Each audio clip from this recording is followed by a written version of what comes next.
ಇಂಚರ ವಾಹಿನಿಯ ಎಲ್ಲ ವೀಕ್ಷಕರಿಗೆ ನಮಸ್ಕಾರ. ಎಲೆಮರಿಯ ಸಾಧಕರು ವಿಶೇಷ ಕಾರ್ಯಕ್ರಮಕ್ಕೆ ನಿಮ್ಮೆಲ್ಲರಿಗೂ ಆತ್ಮೀಯವಂತ ಸ್ವಾಗತ. ಸ್ನೇಹಿತರೆ, ಜಲ, ನೆಲ, ಗಾಳಿ, ಬೆಂಕಿ, ಆಕಾಶ ಈ ಪಂಚಭೂತಗಳಿಂದ ಆದವನೇ ಮಾನವ. ಅದೇ ರೀತಿ ಶಾಸಕಾಂಗ, ನ್ಯಾಯಾಂಗ, ಕಾರ್ಯಾಂಗದಿಂದ ಒಡಗೂಡಿದ್ದೇ ನಮ್ಮ ಆಡಳಿತ ಸಮಾಜ. ಈ ಸಮಾಜದಲ್ಲಿ ಶಾಸಕಾಂಗಕ್ಕೆ, ನ್ಯಾಯಾಂಗಕ್ಕೆ ಹಾಗೂ ಕಾರ್ಯಾಂಗಕ್ಕೆ ವಿಶೇಷವಾಗಿರತಕ್ಕಂಥ ಸ್ಥಾನವನ್ನು ನೀಡಲಾಗಿದೆ.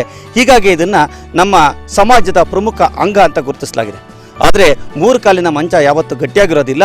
ಹೀಗಾಗಿ ನಮ್ಮ ಸಮಾಜ 4ನೇ ಅಂಗವನ್ನು ಕೂಡ ಗುರುತಿಸಿದೆ. ಅದು ಯಾವುದು ಅಂತ ಹೇಳಿದ್ರೆ ಪತ್ರಿಕಾಂಗ ಅಥವಾ ಮಾಧ್ಯಮ ರಂಗ. ಈ ಮಾಧ್ಯಮ ರಂಗದಲ್ಲಿ ಸಾಕಷ್ಟು ಉತ್ತಮ ಕಾರ್ಯಗಳನ್ನು ಮಾಡಿದೆ. ನಮ್ಮ ಸಮಾಜದ ಓರೆ ಕೋರೆಗಳನ್ನು ತಿದ್ದುವಲ್ಲಿ, ಭ್ರಷ್ಟಾಚಾರವನ್ನು ಬಯಲಿಗೆಳೆಯುವಲ್ಲಿ, ಹಲವಾರು ವಿಚಾರಗಳನ್ನು ಜನಸಾಮಾನ್ಯರಿಗೆ ಜನಜಾಗೃತಿಯನ್ನು ಉಂಟು ಮಾಡುವಲ್ಲಿ ಮಾಧ್ಯಮಗಳ ಪಾತ್ರ ಅತ್ಯಂತ ಮಹತ್ವವಾದದ್ದು. ಕನ್ನಡ ಪತ್ರಿಕೋದ್ಯಮಕ್ಕೆ ಕೂಡ ಸುಮಾರು 175 ವರ್ಷಗಳ ಸುದೀರ್ಘ ಇತಿಹಾಸ ಇದೆ. ಈ 175 ವರ್ಷಗಳ ಕನ್ನಡ ಪತ್ರಿಕೋದ್ಯಮದಲ್ಲಿ ಮಂಗಳೂರು ಸಮಾಚಾರ ಪತ್ರಿಕೆಯಿಂದ ಹಿಡಿದು ಇತ್ತೀಚೆಗೆ ಬಿಡುಗಡೆಯಾದಂತಹ ವಿಶ್ವವಾಣಿ ಪತ್ರಿಕೆಯವರೆಗೆ ಹಲವಾರು ಕನ್ನಡ ಪತ್ರಿಕೆಗಳು ನಮ್ಮ ಜನಮಾನಸದಲ್ಲಿ ಅಚ್ಚಳಿಯದಂತೆ ಉಳಿದಿವೆ. ಈ ನಿಟ್ಟಿನಲ್ಲಿ ಕನ್ನಡ ಪತ್ರಿಕೋದ್ಯಮದಲ್ಲಿ ಹಲವು ದಿಗ್ಗಜರು ಅದ್ಭುತವಾಗಿರತಕ್ಕಂಥ ಸಾಧನೆಯನ್ನು ಮಾಡಿದ್ದಾರೆ. ಖಾದ್ರಿ ಶಾಮಣ್ಣನವರು, ತೀತಾ ಶರ್ಮಾ ಅವರು, ಆರ್ ದಿವಾಕರ್ ಅವರು, ಮೊಹರೆ ಹನುಮಂತರಾಯರು, ಹೀಗೆ ಶಾಮರಾಯರು, ಹೀಗೆ 100 ಜನ ಪತ್ರಕರ್ತರು ಅದ್ಭುತವಾಗಿರತಕ್ಕಂಥ ಕಾರ್ಯವನ್ನು ಮಾಡಿದ್ದಾರೆ. ಇವರಲ್ಲಿ ಎಷ್ಟೋ ಜನ ಪತ್ರಕರ್ತರು ಎಲೆಮರೆಯ ಕಾಯಿ ಅಂತ ಇದ್ದಾರೆ. ಅವರನ್ನು ನಾವು ಪರಿಚಯ ಮಾಡಿಸ್ಲಿಕ್ಕೆ ಆಗೋದೇ ಇಲ್ಲ. ಇಂತಹ ಸಾಧಕ ಪತ್ರಕರ್ತರೊಬ್ಬರನ್ನು ಇವತ್ತು ನಾವು ನಿಮಗೆ ಪರಿಚಯ ಮಾಡಿಸ್ತಾ ಇದ್ದೀವಿ. ಅವ್ರು ಯಾರು ಅಂತ ಹೇಳಿದ್ರೆ TG ಅಶ್ವತ್ಥನಾರಾಯಣ. ಕನ್ನಡಪ್ರಭ ದಿನಪತ್ರಿಕೆಯಲ್ಲಿ ಸುಮಾರು 3 ದಶಕಗಳ ಸೇವೆಯಲ್ಲಿ ಸಲ್ಲಿಸಿದಂತಹ ಅಶ್ವತ್ಥನಾರಾಯಣ ಅವರು ಕೇವಲ ಪತ್ರಕರ್ತರಷ್ಟೇ ಅಲ್ಲ, ಅವರು ಲೇಖಕರು ಕೂಡ. ಅವರು ಚಲನಚಿತ್ರ ಸಾಹಿತಿ ಕೂಡ, ರಾಷ್ಟ್ರ ಪ್ರಶಸ್ತಿಯನ್ನು ಪಡೆದಿರತಕ್ಕಂಥ ಅತ್ಯುತ್ತಮ ಲೇಖಕ. ಬನ್ನಿ, ನಾವಿವತ್ತು ಅವರ ಮನೆಯಲ್ಲೇ ಅವರ ಮನದಾಳದ ಮಾತುಗಳನ್ನು ಕೇಳೋಣ. ಅದಕ್ಕಿಂತ ಮುಂಚೆ ಅವರ ಕಿರುಚಿತ್ರವೊಂದನ್ನು ನೋಡೋಣ.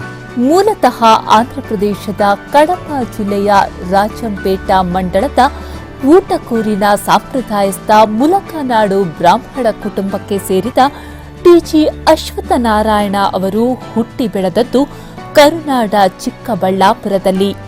ಇವರ ತಂದೆ ಪೊಲೀಸ್ ಇಲಾಖೆಯಲ್ಲಿ ಸೇವೆ ಸಲ್ಲಿಸುತ್ತಿದ್ದ ಕಾರಣ ಕೋಲಾರ ಜಿಲ್ಲೆಯ ಹಲವು ಊರುಗಳಲ್ಲಿ ಪ್ರಾಥಮಿಕ ಪ್ರೌಢಶಿಕ್ಷಣ ಪಡೆದ ಶ್ರೀಯುತರು ಚಿತ್ರ ನಟನಾಗಬೇಕು ಎಂಬ ತುಮುಲದ ನಡುವೆಯೇ ಓದಿದ್ದು ಬೆಂಗಳೂರು ನ್ಯಾಷನಲ್ ಕಾಲೇಜಿನಲ್ಲಿ. ಪಡೆದದ್ದು BSc ಪದವಿ. ಆರಂಭದಲ್ಲಿ ಅಹನ್ಯ ಹನಿಗಾಗಿ ಮಾಡಿದ್ದು ಶಿಕ್ಷಕ ವೃತ್ತಿ. ತುಡಿತ ಮಾತ್ರ ಚಲನಚಿತ್ರದತ್ತ, ಜೊತೆಗೆ ಬರವಣಿಗೆಯ ಗೀಳು. ಪತ್ರಿಕೆಗೆ ತಾವು ಬರೆದ ವಾಚಕರ ವಾಣಿಯ ಪ್ರಭಾವ ಅವರನ್ನ ಪತ್ರಿಕೋದ್ಯಮದತ್ತ ಸೆಳೆದಿತ್ತು. ಆರಂಭದಲ್ಲಿ ತಮ್ಮ ಕಾಲೇಜು ಪ್ರಾಧ್ಯಾಪಕರ ನೆರವಿನಿಂದ ಜನವಾಣಿ ಪತ್ರಿಕೆ ಸೇರಿದ ಅಶ್ವತ್ಥನಾರಾಯಣ ಅವರು ನಂತರ ಹಿಂತಿರುಗಿ ನೋಡಲಿಲ್ಲ. ಬಳಿಕ ಪ್ರಜಾಮತ, ಮೇನಕ ಮೊದಲಾದ ಜನಪ್ರಿಯ ಪತ್ರಿಕೆಗಳಲ್ಲಿ ತಮ್ಮ ಪತ್ರಿಕೋದ್ಯಮ ಸೇವೆಯನ್ನ ಮುಂದುವರೆಸಿದ್ರು. ಸಿನಿಮಾ ರಂಗದ ಒಳಸುಳಿಗಳ ಮೇಲೆ ಹದ್ದಿನ ಕಣ್ಣಿಟ್ಟಿದ್ದ ಅಶ್ವತ್ಥನಾರಾಯಣ ಅವರು ಮೇನಕ ಪತ್ರಿಕೆಗೆ ಬರೆಯುತ್ತಿದ್ದ ಅಶ್ವತ್ಥ ಪ್ರದಕ್ಷಿಣೆ ಆ ಕಾಲದಲ್ಲಿ ಎಲ್ಲರ ಮನೆ ಮಾತಾಗಿತ್ತು. ಚಿತ್ರರಂಗದ ಗಣ್ಯರು ಈ ಅಂಕಣದಲ್ಲಿ ತಮ್ಮ ಹೆಸರು, ಸುದ್ದಿ ಬಾರದಿದ್ದರೆ ಸಾಕು ಎಂದು ದೇವರ ಮೊರೆ ಇಡುವಷ್ಟು ಜನಪ್ರಿಯತೆಯನ್ನ ಅಂಕಣ ಪಡೆದಿತ್ತು. ಬಳಿಕ ರಾಮನಾಥ ಗೋಯಂಕ ನೇತೃತ್ವದ ಇಂಡಿಯನ್ ಎಕ್ಸ್‌ಪ್ರೆಸ್ ಸಮೂಹದ ಕನ್ನಡಪ್ರಭ ಪತ್ರಿಕೆ ಆರಂಭಿಸಿದಾಗ ಆರಂಭದಲ್ಲೇ ಪತ್ರಿಕೆ ಸೇರಿದ ಅಶ್ವತ್ಥನಾರಾಯಣ ಅವರು 25 ವರ್ಷಗಳ ಕಾಲ ಕನ್ನಡಪ್ರಭದ ಏಳಿಗೆಗೆ ದುಡಿದರು. ಸುದ್ದಿಗೆ ತಕ್ಕುದಾದ ಸುಂದರ ಶೀರ್ಷಿಕೆ ಕೊಡುವುದರಲ್ಲಿ ನಿಷ್ಣಾತರೆನಿಸಿದ್ದ ಅಶ್ವತ್ಥನಾರಾಯಣ ಅವರು ಪುಟ ವಿನ್ಯಾಸ ಮಾಡಿಸುವುದಕ್ಕೂ ಹೆಸರುವಾಸಿಯಾಗಿದ್ರು. ಯಾವ ಸುದ್ದಿಗೆ ಎಷ್ಟು ಪ್ರಾಮುಖ್ಯತೆ ನೀಡಬೇಕು, ಯಾವ ಸುದ್ದಿ ಯಾವ ಪುಟದಲ್ಲಿ ಬರಬೇಕು ಎಂಬ ಬಗ್ಗೆ ಏಕಾಂಗಿಯಾಗಿ ಕ್ಷಣ ಮಾತ್ರದಲ್ಲಿ ನಿರ್ಧಾರ ಕೈಗೊಳ್ಳುತ್ತಿದ್ದ ಅಶ್ವತ್ಥನಾರಾಯಣ ಅವರು ತೆರೆಮರೆಯಲ್ಲಿ ಪತ್ರಿಕೆ ಹೊರಬರಲು ಶ್ರಮಿಸುವ ಸಂಪಾದಕೀಯ ವರ್ಗಕ್ಕೆ ಇಂದಿಗೂ ಮಾದರಿಯಾಗಿದ್ದಾರೆ. ಕನ್ನಡಪ್ರಭ ದಿನಪತ್ರಿಕೆಯಲ್ಲಿ ಉಪಸಂಪಾದಕರಾಗಿ, ಮುಖ್ಯ ಉಪಸಂಪಾದಕರಾಗಿ, ಸುದ್ದಿ ಸಂಪಾದಕರಾಗಿ, ಬಳಿಕ ದೆಹಲಿಯ ವಿಶೇಷ ಪ್ರತಿನಿಧಿಯಾಗಿ ಕರ್ತವ್ಯ ನಿರ್ವಹಿಸಿದ ಅಶ್ವತ್ಥನಾರಾಯಣ ಅವರು ಕ್ರೀಡಾ ವಿಭಾಗವೊಂದನ್ನ ಹೊರತುಪಡಿಸಿ ಎಲ್ಲ ವಿಭಾಗಗಳಲ್ಲಿ ಯಶಸ್ವಿಯಾಗಿ ಸೇವೆ ಸಲ್ಲಿಸಿದ ಹೆಗ್ಗಳಿಕೆಗೆ ಪಾತ್ರರಾಗಿದ್ದಾರೆ. ತಪ್ಪು ಮಾಡಿದಾಗ ಕೋಪ ಮಾಡಿಕೊಂಡರೂ ಅಚ್ಚುಕಟ್ಟಾಗಿ ಸುದ್ದಿ ಭಾಷಾಂತರಿಸುವ ಸುದ್ದಿಗಳನ್ನ ಎಡಿಟ್ ಮಾಡುವ ಹಾಗೂ ತಪ್ಪಿಲ್ಲದೆ ಸ್ವಾರಸ್ಯಕರವಾಗಿ ಬರೆಯುವುದನ್ನ ತಮ್ಮ ಸಹೋದ್ಯೋಗಿಗಳಿಗೆ ಕಲಿಸುತ್ತಿದ್ದ ಅಶ್ವತ್ಥ ನಾರಾಯಣ ಅವರು ಜ್ಞಾನದಲ್ಲಿ ಅಶ್ವತ್ಥ ವೃಕ್ಷವೇ ಆಗಿದ್ರು. ಕನ್ನಡಪ್ರಭ ದಿನಪತ್ರಿಕೆಗೆ ಸಾವಿರಾರು ಲೇಖನಗಳನ್ನ ಬರೆದಿರುವ ಇವರು ಪತ್ರಿಕೋದ್ಯಮದ ಜೊತೆಗೆ ಸಾಹಿತ್ಯ, ನಾಟಕ ಕ್ಷೇತ್ರದಲ್ಲೂ ತಮ್ಮನ್ನ ಗುರುತಿಸಿಕೊಂಡರು. ಆಕಾಶವಾಣಿಯಲ್ಲಿ ಇವರು ಬರೆದ ಹಲವು ಚಿಂತನೆಗಳು ಪ್ರಸಾರವಾಗಿವೆ.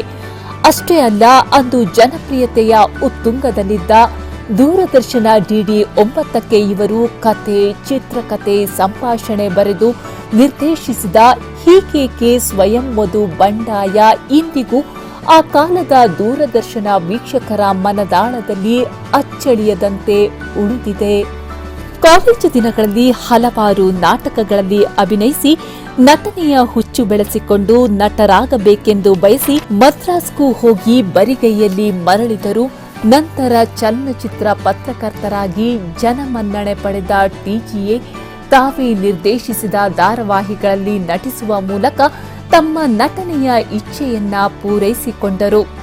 ಕನ್ನಡ ಚಿತ್ರರಂಗ ಎಂದೆಂದಿಗೂ ಮರೆಯಲಾರದ ಮಾಣಿಕ್ಯ, ಪುಟ್ಟಣ್ಣ ಕಣಗಾಲರ ಋಣಮುಕ್ತಳು, ಮಸಣದ ಹೂವು ಚಿತ್ರಗಳಿಗೂ ಕೆಲಸ ಮಾಡಿದ ಅಶ್ವತ್ಥ ನಾರಾಯಣ ಅವರು ಮಸಣದ ಹೂವು ಚಿತ್ರಕ್ಕೆ ಚಿತ್ರಕಥೆ, ಸಂಭಾಷಣೆಯನ್ನ ಬರೆದಿದ್ದಾರೆ. ಪತ್ರಿಕೋದ್ಯಮ, ಚಿತ್ರ ಸಾಹಿತ್ಯ, ಧಾರಾವಾಹಿಗಳ ನಿರ್ದೇಶನದ ಜೊತೆಗೆ ಅಶ್ವತ್ಥ ನಾರಾಯಣ ಅವರು ಅಶ್ವತ್ಥ ಪ್ರದಕ್ಷಿಣೆ ಎಂಬ ಆತ್ಮಕಥನವನ್ನ ಬರೆದಿದ್ದಾರೆ. ಅಲ್ಲದೆ ಫೋರ್ತ್ ಎಸ್ಟೇಟ್ ಎಂಬ ಕಾದಂಬರಿ, ಫಿಲಿಯನ್ ಪ್ರೇಮಿಕ ಕವನ ಸಂಕಲನವನ್ನ ಹೊರತಂದಿದ್ದಾರೆ. ಜೊತೆಗೆ ಭಾರತದ ಚುನಾವಣೆಗಳಿಗೆ ಕಾಯಕಲ್ಪ ನೀಡಿದ ಚುನಾವಣಾ ಪ್ರಕ್ರಿಯೆಗಳಿಗೆ ವ್ಯಾಪಕ ಸುಧಾರಣೆ ಮಾಡಿದ ಮುಖ್ಯ ಚುನಾವಣಾ ಆಯುಕ್ತ ಟಿಎನ್ ಶೇಷನ್ ಅವರ a heart full of burden ಕೃತಿಯನ್ನ 1995ರಲ್ಲಿ ಕನ್ನಡಕ್ಕೆ ಅನುವಾದಿಸಿದ್ದಾರೆ. ವೃತ್ತಿ ಪ್ರವೃತ್ತಿಗಳೆರಡರಲ್ಲೂ ಸಾಧನೆಯ ಉತ್ತುಂಗಕ್ಕೇರಿದರೂ ಇಂದಿನ ನೂರಾರು ಹೆಸರಾಂತ ಪತ್ರಕರ್ತರಿಗೆ ಪ್ರತ್ಯಕ್ಷವಾಗಿ ಹಾಗೂ ಪರೋಕ್ಷವಾಗಿ ಗುರು ಹಾಗೂ ಮಾರ್ಗದರ್ಶಕರಾಗಿದ್ದರೂ ಯಾವುದೇ ಪ್ರಶಸ್ತಿಗಳ ಹಿಂದೆ ಬೀಳದೆ ಲಾಬಿ ಮಾಡದ ಕಾರಣ ಅಶ್ವತ್ಥ ನಾರಾಯಣರಿಗೆ ಸರ್ಕಾರದ ಯಾವುದೇ ಪ್ರಶಸ್ತಿ ಸಿಕ್ಕಿಲ್ಲ. ಆದರೆ ಜನತೆ ಅವರ ಅಂಕಣ ಬರಹಗಳಿಗೆ ನೀಡಿರುವ ಮೆಚ್ಚುಗೆಯೇ ಅವರಿಗೆ ಅತಿದೊಡ್ಡ ಪ್ರಶಸ್ತಿಗಳಾಗಿವೆ. ಬೆಂಗಳೂರು ಆಕಾಶವಾಣಿಯ ಜನಪ್ರಿಯ ಕಾರ್ಯಕ್ರಮ ಕರ್ತ ಪತ್ರಕರ್ತರಲ್ಲಿ ಟಿಜಿಎ ಸಾಧನೆ ಅನಾವರಣಗೊಂಡಿತ್ತು. ಅಪ್ರತಿಮ ಪ್ರತಿಭಾವಂತರಾದರೂ ಅಶ್ವತ್ಥ ನಾರಾಯಣ ಅವರಿಗೆ ಮೂಗಿನ ತುದಿಯಲ್ಲೇ ಕೋಪ. ಸದಾ ಮುಖವನ್ನ ಗಂಟು ಹಾಕಿಕೊಂಡವರಂತೆ, ಸಿಟ್ಟಾದವರಂತೆ ಕಾಣುವ ಅವರು ವೃತ್ತಿ ಬದುಕಿನಲ್ಲಿ ನಕ್ಕಿದ್ದನ್ನ ನೋಡಿದವರು ಬಹು ವಿರಳ. ಕೋಪ, ಸಿಡುಕಿನ ಮಾತು, ವರ್ತನೆ ಅವರ ಆಜನ್ಮ ಸಿದ್ಧ ಹಕ್ಕು ಎಂಬತ್ತಿತ್ತು. ಆದರೆ ಅದು ಕ್ಷಣ ಮಾತ್ರ. ತಮ್ಮ ಕೋಪದಿಂದ ಯಾರಿಗೂ ಕೇಡು ಮಾಡದಿದ್ದರೂ ಅವರಿಗೆ ದುರ್ವಾಸ ಮಹಾಮುನಿಯ ಅಪರಾವತಾರ ಎಂದೇ ದೊಡ್ಡ ಹೆಸರು.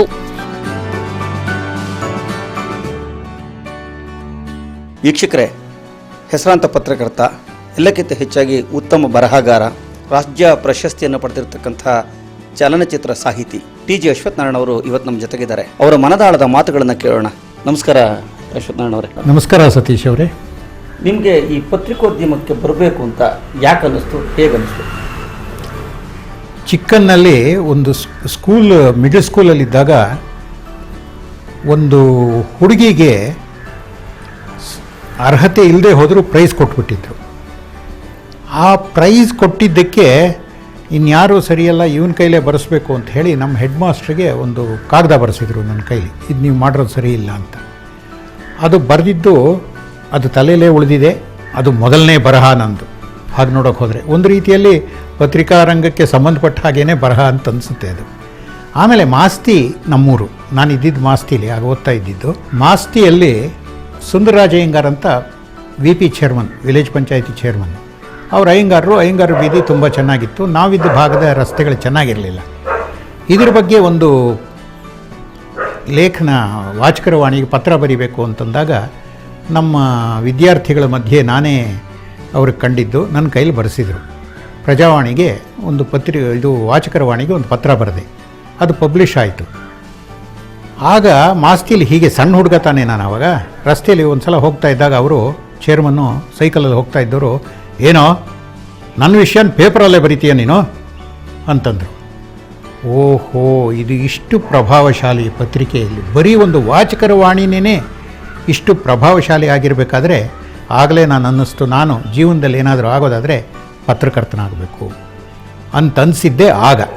ಅದು ಮೊದಲಿಂದ ತಲೆಯಲ್ಲಿತ್ತು. ಜೊತೆಗೆ ನಾನು BSc ಓದಿದೆ. ಆ BSc ಓದಿದ್ದು ನ್ಯಾಷನಲ್ ಕಾಲೇಜಲ್ಲಿ ಡಾಕ್ಟರ್ MS ಕೃಷ್ಣಮೂರ್ತಿ ಅಂತ ಒಬ್ಬರು ನಮಗೆ ಕನ್ನಡ ಬೋಧನೆ ಮಾಡ್ತಾಯಿದ್ದರು. ಅಂದರೆ ಅವರು ಕನ್ನಡ ಓದಿದ್ದವರಲ್ಲ, ಈ ಉರ್ದು, ಹಿಂದಿ, ಗುಜರಾತಿ, ಇಂಗ್ಲೀಷು ಹೀಗೆ ಎಲ್ಲ ಭಾಷೆಗಳಲ್ಲೂ MA ಮಾಡಿದ್ರು ಅವರು. ಆದರೆ ಕನ್ನಡನೂ ಮಾಡಿದರು, ಕನ್ನಡ ಪಾಠ ಮಾಡ್ತಾಯಿದ್ರು. ಅವರು ಪ್ರಜಾಮತ ಅನ್ನೋದು ಹಿಂದೆ ಪತ್ರಿಕೆ ಒಂದಿತ್ತು, ವಾರಪತ್ರಿಕೆ, ಅದಕ್ಕೆ ಪುಸ್ತಕ ವಿಮರ್ಶೆ ಮಾಡ್ತಾಯಿದ್ರು. ಅವರಿಗೆ ಆ ವಯಸ್ಸಿನಲ್ಲೇ ಓಹೋ ಇವನು ಸಾಹಿತ್ಯ ಮತ್ತು ಪತ್ರಿಕಾ ರಂಗಕ್ಕೆ ಸೂಕ್ತವಾದ ವ್ಯಕ್ತಿ ಅಂತ ಅವರಿಗೆ ಅನಿಸಿತ್ತು. ಅವರು ನನ್ನ ಒಂದು ದಿವಸ ಜನವಾಣಿ ಪ್ರಜಾಮತ ಎರಡೂ ಒಂದೇ ಸಂಸ್ಥೆ ಪ್ರಕಟಣೆ ಮಾಡ್ತಾ ಇದ್ದಂಥ ಪತ್ರಿಕೆಗಳು. ಆ ಸಂಸ್ಥೆಗೆ ಕರ್ಕೊಂಡು ಹೋಗಿ ಜನವಾಣಿ ಎಡಿಟರ್ ಹತ್ರ, ಇವರನ್ನು ನೀವು ನಿಮ್ಮ ಪತ್ರಿಕೆಗೆ ತಗೊಳ್ಳಿ, he will be a big asset to your field. ಎಂಥ ದೊಡ್ಡ ಮಾತು ನನಗೆ ಮಹಾನ್ ಭಾವ ಹೇಳಿ ಪರಿಚಯ ಮಾಡಿಸಿ ಜನವಾಣಿಗೆ ಸೇರಿಸಿದರು ನನ್ನ. ಹಾಗಾಗಿ ನಾನು ಜನವಾಣಿ ಸೇರಿದೆ. ಸರ್, ನೀವು ಜನವಾಣಿ ನಂತರ ಪ್ರಜಾಮತದಲ್ಲಿ ಕೆಲಸ ಮಾಡಿದ್ದೀರಿ.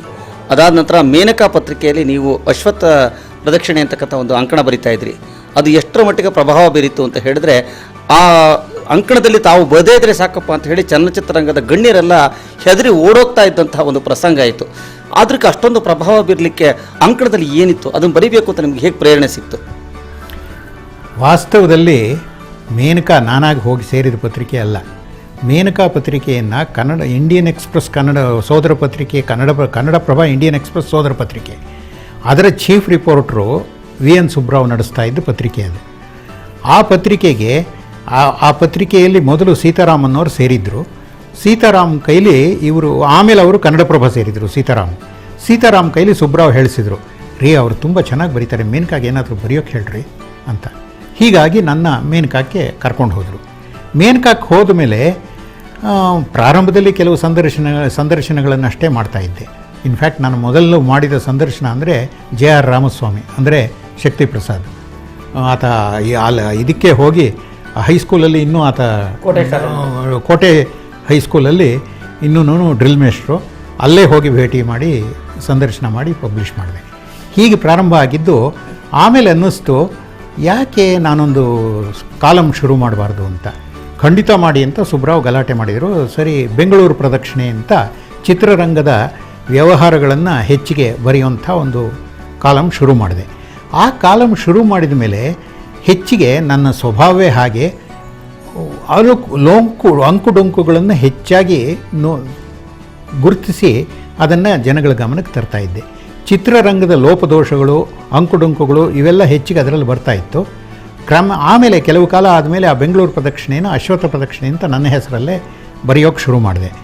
ಆ ಪತ್ರಿಕೆಯಲ್ಲಿ ಬರ್ತಾ ಇದ್ದಂಥ ಆ ಟೀಕೆ ಮಾಡಿಸ್ಕೊಂಡವರಿಗೆ ಕೋಪ ಬಂದರೂ ಕೂಡ ಆ ಚಿತ್ರರಂಗದ ಇತರ ವ್ಯಕ್ತಿಗಳಿಗೆ ಇವನು ಸರಿಯಾಗಿ ಬರೆದಿದ್ದಾನೆ ಇವನು ಅಂಥೇಳಿ, ಹಾಗಾಗಿ ಬರೆದ್ರೆ ನಮ್ಮ ವಿಷಯ ಯಾರ್ದಾದ್ರೂ ವಿಷಯ ಬಂದರೆ ಅಶ್ವತ್ಥ ಪ್ರದಕ್ಷಿಣೆಯಲ್ಲಿ ಕಾಣಿಸ್ಕೋಬೇಕು, ಆ ಥರ ಪರಿಸ್ಥಿತಿ ಬಂದ್ಬಿಡ್ತು. ವಾಸ್ತವದಲ್ಲಿ ನಿಜವಾಗಲೂ ಯಾವ ಘಟ್ಟಕ್ಕೆ ಬಂತು ಅಂತಂದರೆ, ಕೆಲವು ವಾರಗಳಷ್ಟೇ ನಾನು ಅಶ್ವತ್ಥ ಪ್ರದಕ್ಷಿಣೆಗೆ ಅಲ್ಲಿ ಇಲ್ಲಿ ಓಡಾಡಿ ಸುದ್ದಿ ವಿಷಯಗಳನ್ನು ಸಂಗ್ರಹ ಮಾಡಬೇಕಾಗಿತ್ತು. ಇದು ವಿಪರೀತ ಜನಪ್ರಿಯ ಆಗಿಬಿಟ್ಟ ಮೇಲೆ ಆ ಚಿತ್ರರಂಗದ ಘಟಾನುಘಟಿಗಳೆಲ್ಲ ಮೇನಕಾ ಆಫೀಸಲ್ಲಿ ನನ್ನ ಮುಂದೆನೇ ಕೂತ್ಕೊಂಡು ಬಂದು ವಿಷಯಗಳನ್ನು ಹೇಳೋದಕ್ಕೆ ನಾನು ಎಲ್ಲೂ ಓಡಾಡಬೇಕಾದ್ದೇ ಇಲ್ಲ. ಆ ಮಟ್ಟದವರೆಗೆ ಆ ಅಂಕಣ ಜನಪ್ರಿಯವಾಗೋಯಿತು. ಹಾಗಾಗಿ ಅದು ಅತ್ಯಂತ ಪ್ರಭಾವಶಾಲಿಯಾದಂಥ ಅಂಕಣ ಆಗಿಬಿಟ್ಟು ಅದನ್ನು ನನಗೆ ಹೋಲಿಸಬಾರ್ದು, ಆದರೆ TS ರಾಮಚಂದ್ರರಾವ್ ಚೂಬಾಣ ಅಂತ ಬರೀತಾಯಿದ್ರು. ಹಾಗಾಗೋಗ್ಬಿಟ್ಟಿತ್ತು. ಪ್ರಜಾವಾಣಿ ಇಲ್ಲದೆ ಹೋದರೆ ಚೂಬಾಣ ಇಲ್ಲ. ಹಾಗಾಗಿ ಮೇನಕಾ ಇಲ್ಲದೆ ಅಶ್ವತ್ಥ ಪ್ರದಕ್ಷಿಣೆ ಇಲ್ಲದೆ ಹೋದರೆ ಮೇನಕಾ ಇಲ್ಲ. ಆ ಮಟ್ಟಕ್ಕೆ ಅದು ಬೆಳೆದುಬಿಡ್ತು. ನೀವು ಇಂಡಿಯನ್ ಎಕ್ಸ್‌ಪ್ರೆಸ್ನ ಸೋದರ ಪತ್ರಿಕೆ ಕನ್ನಡಪ್ರಭಕ್ಕೆ ಸೇರಿದ್ರಿ. ಕನ್ನಡಪ್ರಭದಲ್ಲಿ ಬಹಳ ವರ್ಷಗಳ ಕಾಲ ಸುದೀರ್ಘವಾಗಿರತಕ್ಕಂಥ ಸೇವೆ ಸಲ್ಲಿಸಿದ್ರಿ. ಕನ್ನಡಪ್ರಭದ ದೆಹಲಿಯ ವರದಿಗಾರರಾಗಿ ಕೂಡ ನೀವು ಸೇವೆ ಸಲ್ಲಿಸಿದ್ರಿ. ನಿಮ್ಮ ಈ ಕನ್ನಡಪ್ರಭದ ವೃತ್ತಿ ಜೀವನದ ಬಗ್ಗೆ ಏನು ಹೇಳಲಿಕ್ಕೆ ಇಷ್ಟಪಡ್ತೀರಿ? ಕನ್ನಡಪ್ರಭ ವೃತ್ತಿ ಜೀವನ ನಾನು ಪ್ರಾರಂಭ ಮಾಡಿದ್ದು ಕನ್ನಡಪ್ರಭ ಹುಟ್ಟೋಕೆ 1 ತಿಂಗಳು ಮುಂಚೆ ಸೇರಿದೆ ನನ್ನ ಪತ್ರಿಕೆಯನ್ನು. ಆಗ ಪ್ರಜಾವಾಣಿಯಿಂದ ಕೆಲವು ಜನ, ತಾಯ್ನಾಡುವಿಂದ ಕೆಲವು ಜನ ಬಂದು ಸೇರಿದರು. ನನ್ನ ಆ್ಯಕ್ಚುಲಾಗಿ ಆ ಪತ್ರಿಕೆಯನ್ನು ಸೇರಿಸೋದಕ್ಕೆ ಕಾರಣ ಗರುಡನಗಿರಿ ನಾಗರಾಜು. ಅವರು V N Subrao friend. Kannadaprabha ಪ್ರಾರಂಭ ಆದಾಗ ಅದಕ್ಕೊಂದು ರೂಪ ಕೊಡ್ತಾ ಇದ್ದವರು ಸುಬ್ರಾವು ಮತ್ತು ವಿ ಕೆ ನರಸಿಂಹನ್ ಅಂತ ಆ ಇಂಡಿಯನ್ ಎಕ್ಸ್‌ಪ್ರೆಸ್ ಪತ್ರಿಕೆಯ ಸ್ಥಾನಿಕ ಸಂಪಾದಕರು. ಅವರಿಬ್ಬರು ನಿರ್ಧಾರ ಮಾಡ್ತಾಯಿದ್ರು. ಆ ಸುಬ್ರಾವ್ ಹತ್ರ ಹೋಗಿ, ಸುಬ್ರಾವ್ ಫ್ರೆಂಡ್ ಆದ್ದರಿಂದ ಗರುಡನಗಿರಿ, ಇವ್ರನ್ನ ತೊಗೊಳಯ್ಯ, ಇವರು ತುಂಬ ಪ್ರತಿಭಾವಂತರು ಅಂತ ಹೇಳಿ ಕರ್ಕೊಂಡು ಹೋಗಿ ಹೇಳಿದ್ರಿಂದ ಸರಿ ಅಂಥೇಳಿ ಸೇರಿ ತೊಗೊಳ್ಳೋಣ ಅವರನ್ನು ಅಂತ ಹೇಳಿದ ಮೇಲೆ ಆಮೇಲೆ ನನ್ನ ಗರುಡನಗಿರಿ ಇದಕ್ಕೆ ಕರ್ಕೊಂಡು ಹೋದರು, NS ಸೀತಾರಾಮ ಶಾಸ್ತ್ರಿಗಳ ಹತ್ರ. ಅವರೇ ಕನ್ನಡಪ್ರಭದ ಮೊದಲನೆಯ ಸಂಪಾದಕರು. ಅವ್ರ ಮನೆಗೆ ಕರ್ಕೊಂಡು ಹೋದರು. ಅವರು ಅಲ್ಲಿ ಕರ್ಕೊಂಡು ಹೋದಾಗ ಅವರು 2-3 ಮಾತಾಡಿಸಿ, ಸರಿ ನಿಮ್ಮನ್ನು ನ್ಯೂಸ್ ಎಡಿಟರ್, ಅಪ್ರೆಂಟಿಸ್ ಸಬ್ ಎಡಿಟರಾಗಿ ತೊಗೋತೀನಿ ಅಂತ ಹೇಳಿದರು. ಆಗ ನನಗೆ ಅಪ್ರೆಂಟಿಸ್ ಅಂದರೆ ಏನು, ಪ್ರೊಬೇಷನರಿ ಅಂದರೆ ಏನು, ಕಾಯಂ ಸಂಪಾದಕ ಅಂತಂದರೆ ಏನೂ ಗೊತ್ತಿರಲಿಲ್ಲ.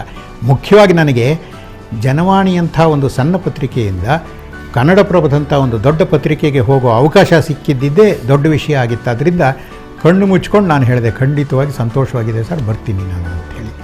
ಆದರೆ ನಾನು ಹೋದ 2-3 ತಿಂಗಳಿಗೆ ಸೀತಾರಾಮ ಶಾಸ್ತ್ರಿಗಳಿಗೆ ಅನ್ನಿಸ್ತು, ಓಹೋ ನಾನು ಇವನಿಗೆ ತಪ್ಪು ಮಾಡಿಬಿಟ್ಟೆ, ನಾನು ಇವನ್ನ ಅಪ್ರೆಂಟಿಸ್ ಆಗಿ ತೊಗೋಬಾರ್ದಾಗಿತ್ತು ಅಂಥೇಳಿ ನಿಮ್ಮನ್ನು ಇನ್ನೊಂದು 6 ತಿಂಗಳಲ್ಲೇ ಪ್ರೊಬೇಷನರ್ ಮಾಡಿಬಿಡ್ತೀನಿ ಅಂತ ಹೇಳಿದರು.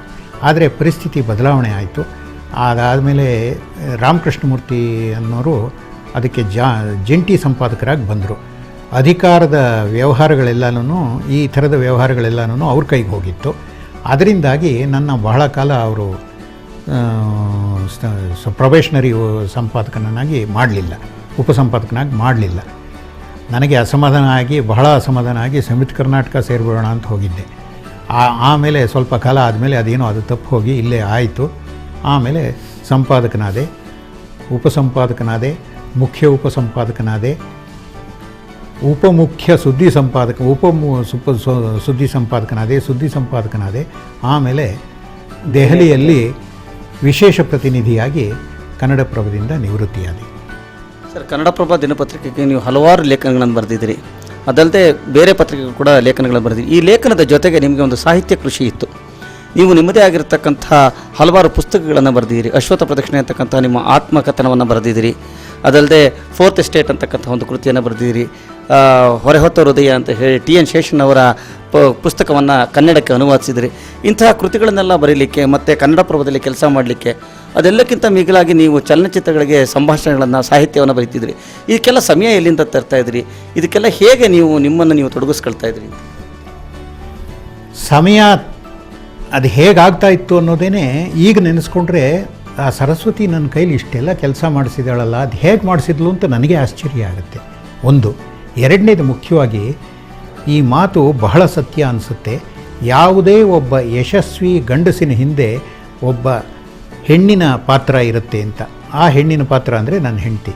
ಯಾಕೆ ಅಂತಂದರೆ, ನಾನು ಹೇಗಾಗ್ತಾ ಇತ್ತು ಅಂತಂದರೆ, ಬೆಳಗ್ಗೆ 5 ಗಂಟೆಗೆ ಎದ್ದು ಕಾರ್ ಬರ್ತಾಯಿತ್ತು, ಸರ್ ಶೂಟಿಂಗ್ ಇದೆ ಹೋಗಬೇಕು, ಯಾವುದೋ ಮುಹೂರ್ತ. ಅದು ಮೇನಕಾ ಕೆಲಸ. ಅದು ಮೇನಕಾಕ್ಕೆ ಸಿನಿಮಾ ವಿಷಯ ಬರಿತಾ ಇದ್ದೆ, ಕನ್ನಡಪ್ರಭದಲ್ಲೇ ಇದ್ದರೂ ಕೂಡ ನಾನು. ಆ ಶೂಟಿಂಗು ಮುಹೂರ್ತವೋ ಏನೋ ಮುಗಿಸ್ಕೊಂಡು ರಾತ್ರಿ 9 ಗಂಟೆಗೆ ನೈಟ್ ಶಿಫ್ಟಿಗೆ ಕನ್ನಡಪ್ರಭಕ್ಕೆ ಬರಬೇಕು. ನೈಟ್ ಶಿಫ್ಟ್ ಮುಗಿಸ್ಕೊಂಡು ರಾತ್ರಿ 3 ಗಂಟೆಗೆ ಬರೋದು. ಅಂದರೆ ನಾನು ಮನೆ ಎಷ್ಟು ಸಮಯ ಬಿಟ್ಟಿರ್ತಾ ಇದ್ದೆ, ಎಷ್ಟು ಅದರಲ್ಲೇ ತೊಡಗಿರ್ತಾ ಇದ್ದೆ. ಹೀಗಾಗಿ ನನಗೆ ಆ ಸಾಂಸಾರಿಕ ಜೀವನ ಬಹಳ ಕಡಿಮೆ ಇರ್ತಾ ಇತ್ತು. ಮಕ್ಕಳನ್ನು ನೋಡ್ಕೊಳ್ಳೋದು, ಬೆಳೆಸೋದು, ಅದೆಲ್ಲ ಮಕ್ಕಳು ಆಗ್ತಾನೆ ಬೆಳೀತಾ ಇದ್ದಂಥ ಕಾಲ. ಆದರೂ ಕೂಡ ನನ್ನ ಹೆಂಡತಿ ಮಹಾತಾಯಿ, ಅವಳು ನಿಜವಾಗ್ಲೂ ಅದು ನಡೆಸ್ಕೊಂಡು ಹೋದಳು. ಯಾಕೆ ಅಂತಂದರೆ, ಯಾಕೆ ಅಷ್ಟು ಭಾವುಕನಾಗಿ ಹೇಳ್ತೀನಿ ಅಂತಂದರೆ, ಆಕೆ ಸರ್ಕಾರಿ ಶಾಲೆಯಲ್ಲಿ ಶಿಕ್ಷಕಿ.